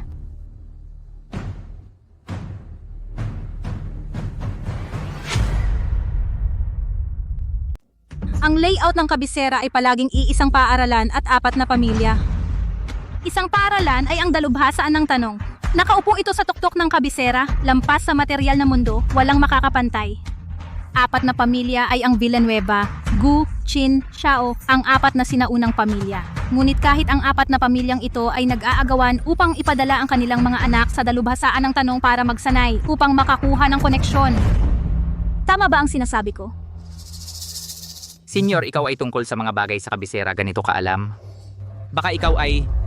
Ako ay talagang taga-kabisera. Maestra, ikaw ay hindi taga Luzon? Ethan, mahabang kwento ito. Sa hinaharap, ang iyong maestra ay unti-unting magkukwento sa'yo. Ang agarang gawain ay ang pag-ayos ng iyong kasal. Ang yabang ng Angkan Villanueva na maglakas loob na hamakin ang alagad ni Isabel. Matagal na akong hindi nakauwi, may mga tao na nakalimot na sa sakit. Sa pagkakataong ito, talagang bibigyan natin sila ng leksyon. Ma'am, ang kapangyarihan ng Angkan Villanueva ay masalimuot at magkakaugnay maraming mga dalubhasa, hindi basta-basta kalaban. Si Miguel ay isa ring malakas sa antas ng Diyos sa loob ng Angkan Villanueva, malamang mayroon pang mas nakakatakot na nilalang. Ang bagay na ito kailangan nating pag-isipang mabuti, huwag tayong magpabaya. Alam ko ang aking gagawin, isang grupo lang ng mga taong makitidang pananaw. Ma'am, ano ang balak ninyo na gawin? Paano diretso kong sasalakayin ang Angkan Villanueva at kukunin ang manugang kong babae? At tatanungin ko rin si Rosa Villanueva kung sino ang nagbigay sa kanya ng lakas ng loob na sirain ang magandang bagay para sa alaga ko. Salakayin ang Angkan Villanueva ito. Ma'am po, mukhang hindi ito maganda. Pagkatapos ng lahat, iyon ay ang angkan ng ina ni Lila. Kung mag-aaway tayo, si Lila ay nasa gitna. Malamang mahirap para sa kanya. Oo nga. Ano ang hindi tama? Sila ang unang hindi makatuwiran. Marco, tingnan mo ito. Guro. Pakiusap, huwag kayong magalit. Leo, huwag kang mag-alala. Ang sinabi ko lang ay galit na salita. Ang Angkan Villanueva ay si Marco, ang magiging pamilya ng kanyang asawa sa hinaharap. Kung gagamit tayo ng dahas, masisira ang magandang relasyon. At pagsisisihan din ni Lila na mahihirapan siya. Ma'am, naiintindihan ninyo, kung hindi kailangan, mangyaring huwag gumamit ng dahas. Hindi gagamit ng dahas. Kami at ang Angkan Villanueva mag-uusap ng maayos. Mag-uusap ng maayos? Eto, paano tayo mag-uusap? Hindi ba sinabi ng Angkan Villanueva na si Marco ay mababa ang pinagmulan at walang kapangyarihan o background? Kaya tayo ay magbibigay sa kanila ng isang background na hindi nila kayang tanggihan at saka si Ethan Reyes ay sapat na para daigin ang lahat ng kasing edad niya. Dalawang bagay ng sabay upang sila ay walang masabi. Magandang plano ito kung magagawa ito talagang lahat ay masaya. Ethan Reyes, pagkatapos ng 3 araw ay ang dalubhasa ng tanong taunang pagtanggap ng mga estudyante sa oras na iyon. Ang mga talento mula sa kabisera, kasama ang mga natatangi sa 4 na pangunahing pamilya, ay magtitipon-tipon. Ang nakipagkasundong pakasal kay Lila Lopez na si Gio Bautista ay malamang nasasali rin. Guro, ang ibig mong sabihin, Pumunta ka sa enrollment ceremony. Sa harap ng lahat, talunin ng harapan ang batang Ginoong Bautista. Manalo sa posisyong pangunahing estudyante ngayong taon. Patunayan sa iyong kakayahan na ikaw ay 100 beses na mas malakas kaysa sa anumang tinatawag na henyo na pinapaboran ng Angkan Villanueva. Ang galing! Ang dalubhasaan ng tanong ay laging mayroong pambihirang henyo na yumanig sa kabisera. Walang kapantay na talento. Walang hanggan ang kinabukasan. Ang 4 na pangunahing angkan ay aktibong nag-aanyaya sa kanya. Kung si Marco ay manalo ng top spot dahil sa ganoong kakayahan ang Angkan Villanueva, ay hindi maglalakas loob na maliitin siya. Tama. Sa kakayahan, si Marco na ang bahala. Tungkol naman sa background, ako. Ang pinakamatibay na background ni Marco. Guro, paano kung hindi ako manalo ng top spot? Hindi ba lagi mong sinasabi na mahina ako? Marco, ang pagsasabi ng guro na mahina ka ay para mahasa ang iyong pagkatao. Paraan lang iyon para ma-encourage ka. Ngayon, malakas ka na. Hindi mo na kailangan ng ganoong paraan. Guro, niloloko mo lang pala ako?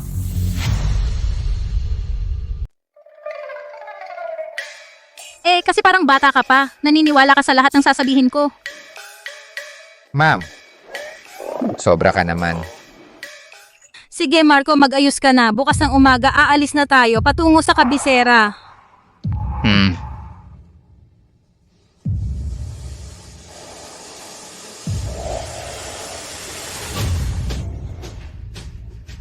Tito, Lolo, huwag kayong mag-alala. Tiyak kong ibabalik ko si Lila ng ligtas at maayos. Magaling, naniniwala ako sa'yo. Mag-ingat ka sa lahat. Mag-ingat ka lagi. Oo. Ma'am.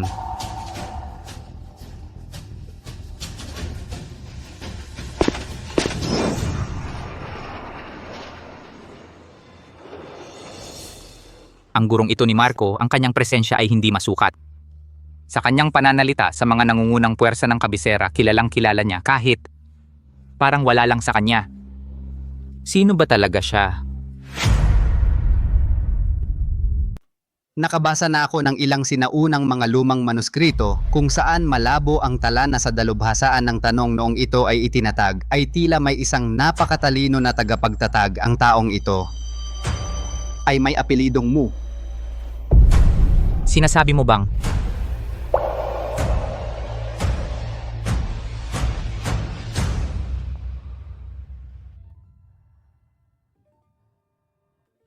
Ethan, makikipagkita ako sa ilang matandang kaibigan. Mag-enroll ka muna. Sundin mo ang proseso at sumailalim sa pagsusulit. Tandaan mo, gawin mo ang iyong makakaya at huwag mag-alinlangan. Malaki ang tiwala sa akin ng aking guro, hindi ko dapat siyang biguin.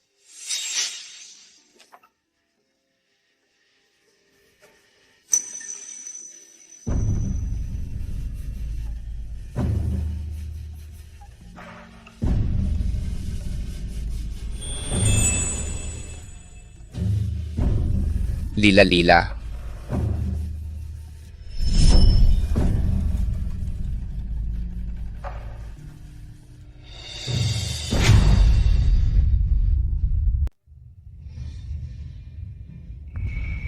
Miss Lila, pumayag na ang pinuno ng pamilya. Basta manatili kang panatag, mag-aral dito sa dalubhasaan ng tanong. Aayusin nila na pumunta sina Arturo sa kabisera para makipagkita sa iyo. Huwag mo nang isipin na tumakas pabalik. Alam ko na, gagawin ko ang sinabi ninyo. Susunod ako sa dalubhasaan ng tanong. Lila. Lila. Kuya Marco?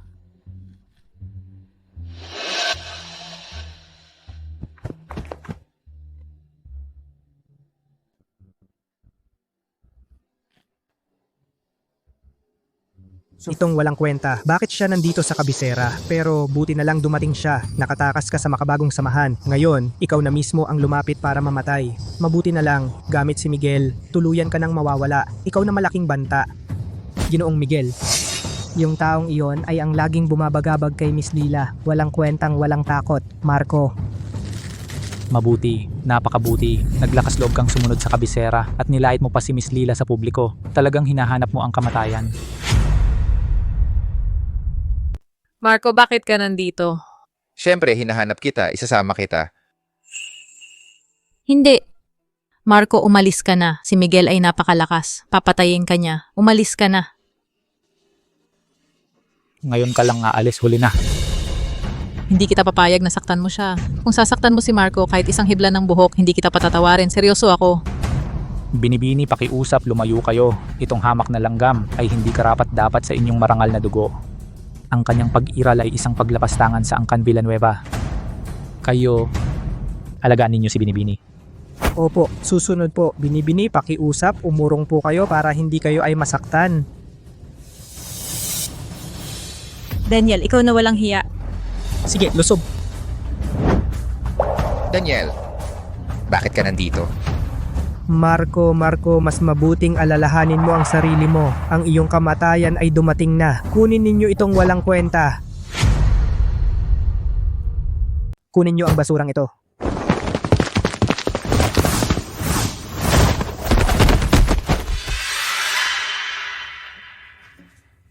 Ngayon, nandito si Ethan Reyes. Walang sino mang magdadala kay Lila. Iyon ang kumander ng hukbong itim na balat ng Angkan Villanueva, si Rafael Villanueva. Rafael Villanueva, iyong nasa gitnang yugto ng espiritual na pagsasanay na halos walang kalaban. Sino ang batang lalaki sa tapat niya at naglakas loob na awayin siya? Mukhang hindi kilala, pero sa kanyang pananamit, malamang hindi siya taga-kabisera. Tapos na ang batang ito na nagalit kay Rafael Villanueva. Baka patayin siya dito mismo. Ethan Reyes, ngayon wala kang takas. Hayop ka, ang lakas ng loob mo. Naglakas loob kang sakta ng tao ng Angkan Villanueva. Ikaw na hayop, ang lakas ng loob mo. Paano mo nagawang sakta ng isang tao ng Angkan Villanueva? Sila ang unang sumuntok. Gusto nilang kunin si Lila. Depensa ko lang. Makatuwiran naman. Makatuwiran? Sa kabisera ang kalooban ng Angkan Villanueva ang batas. Ikaw taga sa hangganan, basura kang walang kwenta. Kahit gustuhin ka naming patayin, wala kang magagawa kundi tanggapin. Anong karapatan mong lumaban? Kayo lang ba pwedeng manakit? Bawal kaming gumanti? Ang ganyang prinsipyo, ngayon ko lang narinig. Ngayon mo lang narinig, mabuti pa. Ito na rin ang huling beses na maririnig mo dahil ngayong araw, tiyak na mamamatay ka. Subukan mo na nga.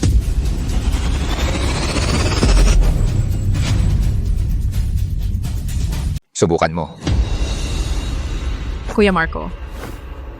Si Miguel ay taga Angkan Villanueva. Siya ang pinuno ng hukbong itim na balat. Napakalakas niya. Noong nasa makabagong samahan siya, sa isang suntok lang, yung lolo ko ay nasugatan at nagdugo. Mag-ingat ka talaga. Lila, maniwala ka sa akin. Nagpapakita kayo ng pagmamahalan. Isang langgam na galing sa liblib na lugar. Wala kang ibang kakayahan. Ang sobrang tiwala sa sarili mo ay nakakapagtaka. Pero sayang, sobra-sobra ang tiwala ay katangahan na. Ang salitang iyan, ibabalik ko rin sa iyo. Naghahanap ka ng kamatayan. Ang bilis! Tapos na, wala siyang reaksyon. Mamatay ka, walang silbi.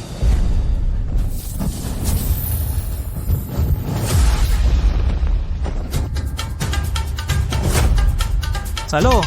Nasalo. Siya ay nasalo ang atake ni Miguel. Imposible. Siguradong gamit na naman ang kayamanan na yan. Tiyak, walang kwenta ito. Wala siyang silbi. Nagawa niyang harapin ang aking 7 bahagdan na lakas na hampas. Ang lakas ng espiritu na ito ay hindi naman mababa sa karaniwang antas ng Diyos sa unang yugto. Pero ayon kay Daniel, si Marco ay umaasa lamang sa isang makapangyarihang kayamanan para makalaban sa isang nasa antas ng Diyos. Ang pag-asa sa panlabas na lakas ay pandaraya, sa huli ay maling daan. Bata, ang kayamanan mo ay maganda na nagpapahintulot sa iyo na pansamantalang labanan ang aking kapangyarihan. Pero dito na magtatapos ang lahat. Tingnan natin kung hanggang kailan katatagal sa iyong panlabas na gamit. Tigil. Ginoong Seth, anong ibig mong sabihin? Ang batang ito ay dapat patayin ng Angkan Villanueva. Ito ay utos ng aming pinuno ng Angkan na personal na iniutos. Kapitan Rafael, sa harap ng dalubhasaan ng tanong, mahigpit na ipinagbabawal ang personal na away at paghihiganti. Ito ay mahigpit na tuntunin ng paaralan. Ikaw, lumalabag ka sa hangganan. Pero G. Ignacio, ang taong ito, Huwag mo nang sabihin, sa aking paningin, dito ay mayroon lamang mga bagong estudyante na nag-apply sa dalubhasaan. Walang kaaway ng Angkan Villanueva. Komandante Miguel, kung hindi pumayag ang punong Villanueva, maaari siyang pumunta mismo sa aking dalubhasaan. bata, buti na lang para sa'yo. Ang patakaran ng dalubhasaan ay makakapagligtas sa'yo ng ilang sandali, ngunit hindi magpakailanman. Ang iyong lakas ay sa tulong lamang ng mga bagay na panlabas, ngunit ang pagsusuri para sa mga bagong estudyante ay mahigpit na ipinagbabawal ang paggamit ng anumang mahiwagang bagay o panlabas na kapangyarihan. Nais kong makita hanggang kailan katatagal sa tulong ng mga panlabas na bagay. Sa tulong ng mga kayamanan pala. Kaya pala niyang tanggapin ang isang suntok ni Miguel. Sabi ko na nga ba, isang bata mula sa malayong lugar paano magkakaroon ng lakas ng isang Diyos na nilalang? Saka ko na lang aantayin. Tiyak na papasa ako sa pagsusuri ng dalubhasaan at bilang pangunahing iskolar. Pangunahing iskolar, ang tapang ng salita mo.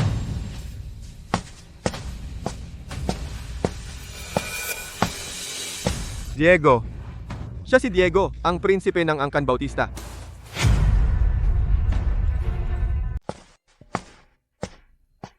Diego. Siya si Prinsipe Diego ng pamilyang Gu. Siya nga. Sabi nila, 1 taon na ang nakalipas, naabot na niya ang pinakamataas na sanggol na diwa. Siya ang pinakamalakas na kalaban para sa titulo ng bagong estudyante. Ngayon ay magkakaroon ng magandang laban. Maliwanag na, si Prinsipe Diego ay nakatutok na sa batang iyon. Kinong Villanueva. Prinsipe Diego. Isang hindi mo alam kung saang liblib na lugar na biglang sumulpot na probinsyano dahil sa hindi malamang swerte, nakuha niya ang isang kayamanan na aksidenteng natanggap ang isang suntok mula kay Rafael Villanueva at naglakas loob na magyabang dito. Talagang walang alam, walang takot, nakatawa, kawawa, Ginoong Villanueva. Ang ganitong klaseng walang kwenta, hindi na kailangan na kayo pa ang umaksyon. Madudumihan lang ang inyong mga kamay. Sa oras ng pagsusulit mamaya, ako, si Prinsipe Diego, ang magtuturo sa kanya para malaman niya ang kanyang tunay na pagkatao, kung ano ba talaga siyang klaseng tao. Hayaan mo siyang makilala ang kanyang sarili. Anong klaseng tao ba siya? Marco, di ba? Ang taong naglakas loob ng mga akit sa nobya ni Gio Bautista. Ikaw ang una. At ikaw din ang huli. Langgam, sa oras ng pagsusulit, ipapakita ko sa iyo kung anong uri ng hindi malulampasang bangin ang nasa pagitan natin. Hindi pa sapat na inaway mo ang Angkan Villanueva at saka mo pa ginagalit si Gio Bautista. Naku Marco, talagang patay ka na ngayon. Wala nang makakapagligtas sa'yo kahit ang mga Diyos. Sige, susunod, ang mga bagong estudyanteng mag-e-exam, sumunod sa akin papunta sa lugar ng pagsusulit, Longmen Tianti.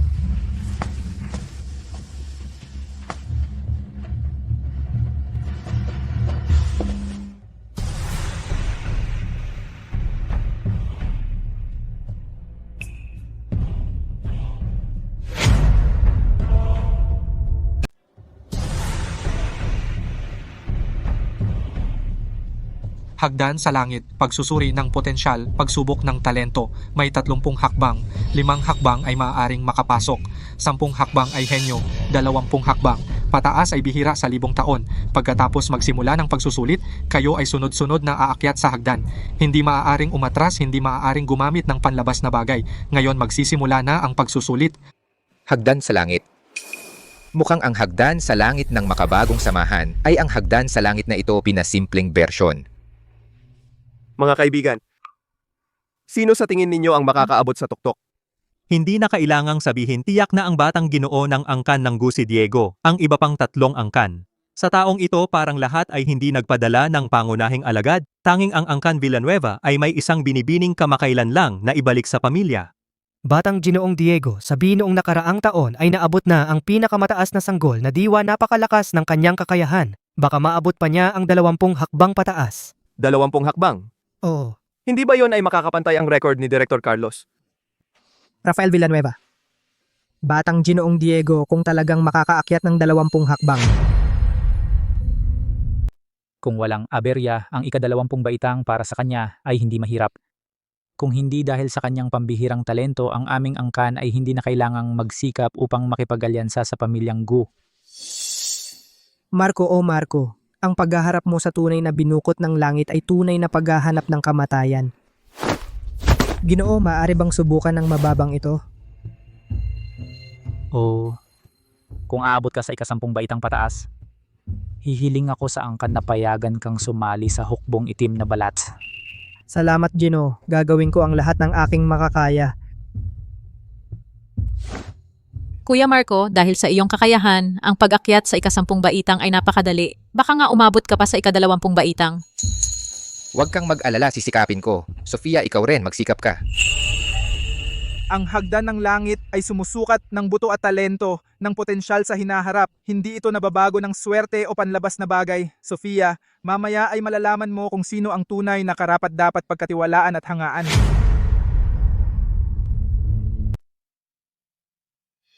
Matagal na tayong hindi nagkita. Simon, naging ikaw na ang kinikilala sa buong kabisera na direktor ng dalubhasaan. Ang bilis ng panahon, no? Maya, huwag mo akong biruin. Sa harap mo, Maya, ano ba ang pagiging direktor ko? Kung hindi dahil sa iyong hirap noong una, na itatag ang dalubhasaan, wala ako ngayon. Sabihin mo nga sa taong ito sino ang paborito mo. Yung bata mula sa pamilya Go, si Diego, ang talento at potensyal niya ay ang pinakamahusay. Matatag ang pundasyon niya. Sa kanyang aura, sa hagdan ng langit na ito, higit sa 20 hakbang ay madali lang sa kanya. Maaari pa niyang maabot ang aking tala na 20 hakbang noong una. Kung walang aberya, siya ang magiging kampeon. Ako naman ay may ibang opinyon. Maya, sino ang paborito mo? Siya. Ethan Reyes. Marco, ang batang ito ay galing daw sa malayong lugar. Bakit mo siya pinapaboran, Guro? Dahil siya ang tanging personal kong estudyante. Ano? Si Marco ay estudyante ng Guro. Ito, ang Angkan Villanueva ay talagang bulag ngayon. Nakakasagupan nila ang matigas na kalaban. Simula na ang pagsusulit, simula na ang pag-akyat.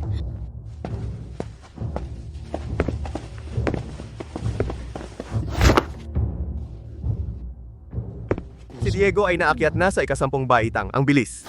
Ang binibini ng Angkan Villanueva ay magaling din. Hindi nakapagtataka, dugo ng Angkan Villanueva.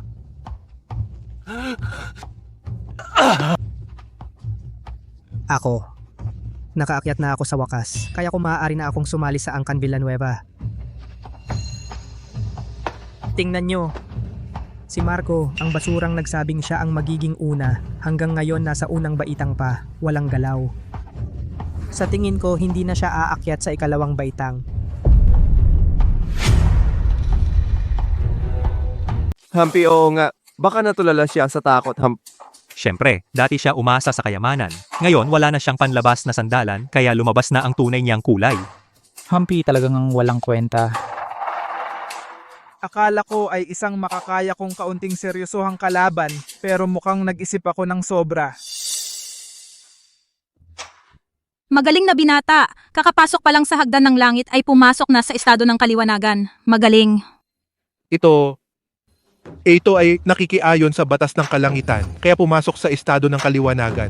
Baka ito ang katawang lihim? Tama. Ito pala ay katawang lihim. Kaya pala tinanggap siya ng ninuno bilang alagad. Mukhang talaga akong nagkamali ng pagtingin. May taglay na katawang lihim. Umakyat sa hagdan ng langit, 25 baitang pataas. Para sa kanya, walang presyon. 25 baitang? Simon, masyado mong minamaliit ang alagad ko. Hindi ito ang kanyang limitasyon.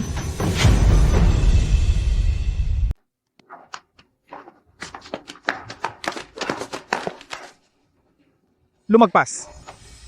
20 baitang umakyat si Gio Bautista sa 20 baitang. Ang lakas!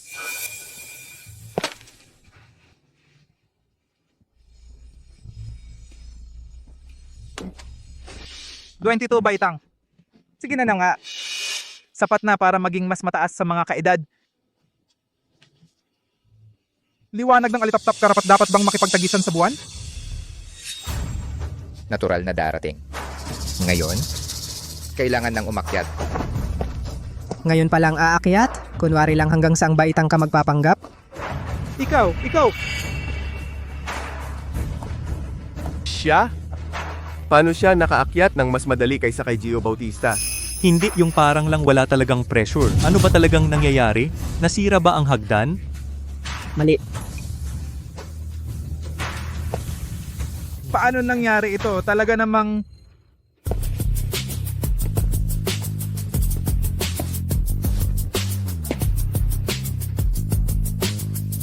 Ang hirap na ginawa para lang makarating dito. Mukhang wala ka rin naman. Ang hirap mong magpunta rito para lang makarating dito, mukhang hindi ka naman ganun kagaling. Marco, wag kang magyabang. Ang ika-23 baitang ay ang langit na baitang. Kahit si Direktor Carlos noon ay tumigil dito. Akala mo makakaakyat ka? Panaginip lang. Talaga?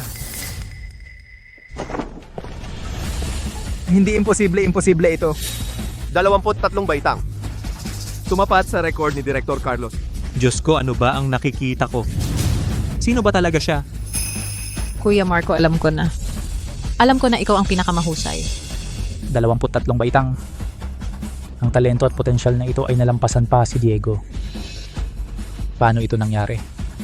Bakit ganito? Hindi ba siya walang kwenta? Siya. Gusto niyang maabot ang tuktok, maabot ang ika-30 baitang. Hindi. Talagang imposibleng maabot ang tuktok. Ika-28 baitang na gurong maya. Gusto ba talaga niyang... Panoorin mo.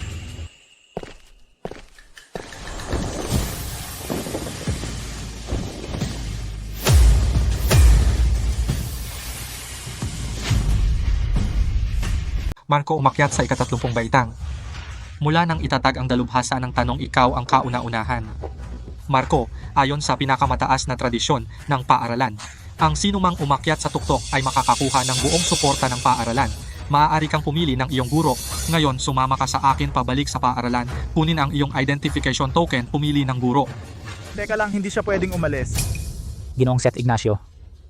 Ang taong ito ay hindi kilala ang pinanggalingan. Ang kanyang pag-akyat sa hagdan ay kahina-hinala, pinaghihinalaan ko na gumamit siya ng ilang ipinagbabawal na paraan upang mandaya. Kailangan itong imbestigahan ng lubusan bago malaman ang katotohanan. Kailangan siyang manatili. Pinuno Rafael Gio, ito ang pinakamahalagang kayamanan ng aming paaralan. Paano ito maaaring maapektuhan ng panlabas na bagay? Kino-question mo ba ang kayamanan ng paaralan o ang katarungan ng aming paaralan? Hindi namin kino-question ang paaralan. Ngunit ang bagay na ito ay lubhang kakaiba. Isang batang lalaki mula sa liblib na lugar, paano magkakaroon ng potensyal na higit pa sa Dekano Carlos? Tiyak na may daya dito. Para sa reputasyon ng paaralan, kailangan siyang pigilan at imbestigahan. Tama. Kung wala siyang tinatago, bakit siya matatakot na manatili para sa inspeksyon? Kapag napatunayan na siya ay malinis, hindi naman huli para pumasok sa paaralan. Sige. Ang galing ng Angkan Villanueva, ang galing ng Angkan Bautista. Pareho ba ninyong gusto na makipaglaban sa dalubhasaan ng tanong? Tingnan natin. Ngayong nandito ako. Paano mo ako pipigilan? Tingnan natin kung paano ninyo ako haharangin. Marco, huwag kang mag-alala. Ngayon, nandito ako, si Antonio. Tingnan natin kung sino ang manghas na galawin ka. Antonio, talaga bang para sa itong taong hindi kilala ang pinanggalingan? Sabay mong sasalungatin ang Angkan Villanueva at ang Kangu? Para lang sa katarungan ng dalubhasaan. Hindi tulad ninyo, natalo kayo at gusto ninyong mandaya, nakakahiya sa mga sinaunang angkan. Ikaw?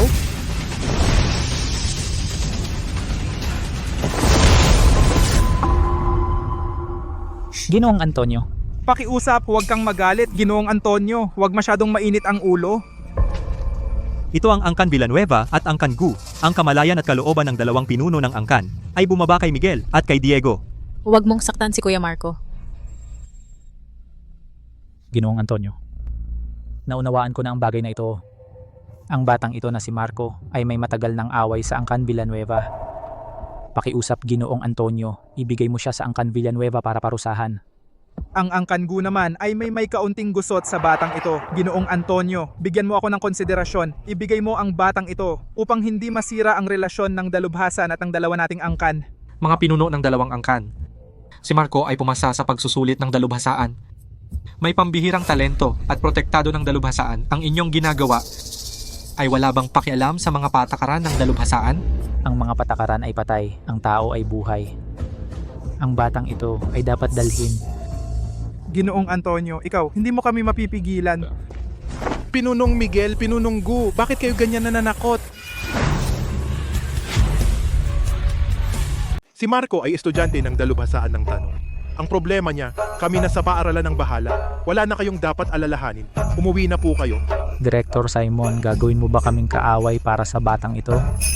Director Simon, para sa batang ito, hindi mo man lang kami pinapansin. Hindi ko naman gustong makipag-away sa sino man. Gusto ko lang na kayo huwag nang magpatuloy sa pagkakamali. Ang talento ni Marco nakita na ninyo, hindi lang sa kabisera, kundi ang pag-asa ng buong kontinente sa hinaharap. Pilitin na patayin, hindi ito gawain ng isang matalino. Dahil sa sobrang galing niya kaya dapat siyang alisin. Kung hahayaan natin siyang lumaki sa hinaharap ay magiging malaking banta sa ating dalawang angkan. Director Long, ano sa tingin mo? Pwede kong hayaang mabuhay siya, pero kailangang tanggalin ng kanyang kakayahan. Mukhang kayo ay pumili ng pinakamaling landas. Hindi ko nagawa ang dapat. Hindi ko sila napigilan. Mangyaring, Lola Isabel, lumabas kayo. Kayo pala ang gagalaw sa estudyante ko? Kayo pala gagalawin ng alaga ko? Si Maestra Isabel nagtatag ng dalubhasaan ng tanong. Marco, Siya pala ang alaga ng dakilang yan. Imposible ito. Maestra Isabel, hindi ko po alam. Ito ang guro ni Marco, siya pala ang nagtatag ng dalubhasaan ng tanong. Kung gayon, ang ranggo ni Marco mas mataas pa kaysa kay Dean Simon? Narinig ko sa lolo ko. Noong araw, itong si Pinayukom ang mga ninuno ng 4 na lumang pamilya, hindi makatingin, kaya naman. Ang katayuan ng dalubhasaan ng tanong, mas mataas kaysa sa 4 na pamilya, hindi inaasahan. Si Marco ay may ganoong kahanga-hangang pinagmulan. Binalaan ko na kayo, huwag nang ulitin ang pagkakamali. Wala akong mata nakasakit sa alaga ng maestra. Patawarin mo po ako, maestra. Alam ko na ang pagkakamali. Naakit ako ng masama. Parusahan mo po ako. Hindi na ako magiging bastos. Tapos na, lahat ay tapos na. Ang pagkakamali ay nasa inyong dalawang pamilya, inaabuso ang mahihina, nagkaroon ng masamang balak. Dahil first offense at hindi naman nagdulot ng hindi maaayos na resulta, parusa hindi maiiwasan. Parusa, hindi maiiwasan. Ang Angkan Villanueva at ang Angkan Bautista ay papagmultahin ng 50% ng kanilang mga mapagkukunan. Isusumite sa dalubhasaan. Bilang babala sa iba, Miguel, masama ang intensyon. Nagplanong sakta ng mga estudyante ng dalubhasaan. Alisin ang kanyang kakayahan, palayasin mula sa kabisera. Diego, mayabang at mapagmataas. Parusang pagmumuni-muni sa loob ng 30 taon. Bawal lumabas ng Angkan Bautista kahit isang hakbang. Susunod kami sa utos ng Patriarka. Salamat sa iyong pagiging mapagpatawad, Patriarka. Tungkol naman sa kasal ni na Marco at Lila. Wala akong pagtutol. Lila, ang maging bahagi ng buhay ni Ginoong Marco, ito ay para sa kanya at para sa aming Angkan Villanueva, isang malaking biyaya. Oo. Ang Angkan Bautista ay nagkamali dati. Ang kasunduan sa kasal ay tinatapos na. Tapos na. Buti naman at nakinig kayo. Kung gayon, alis na kami.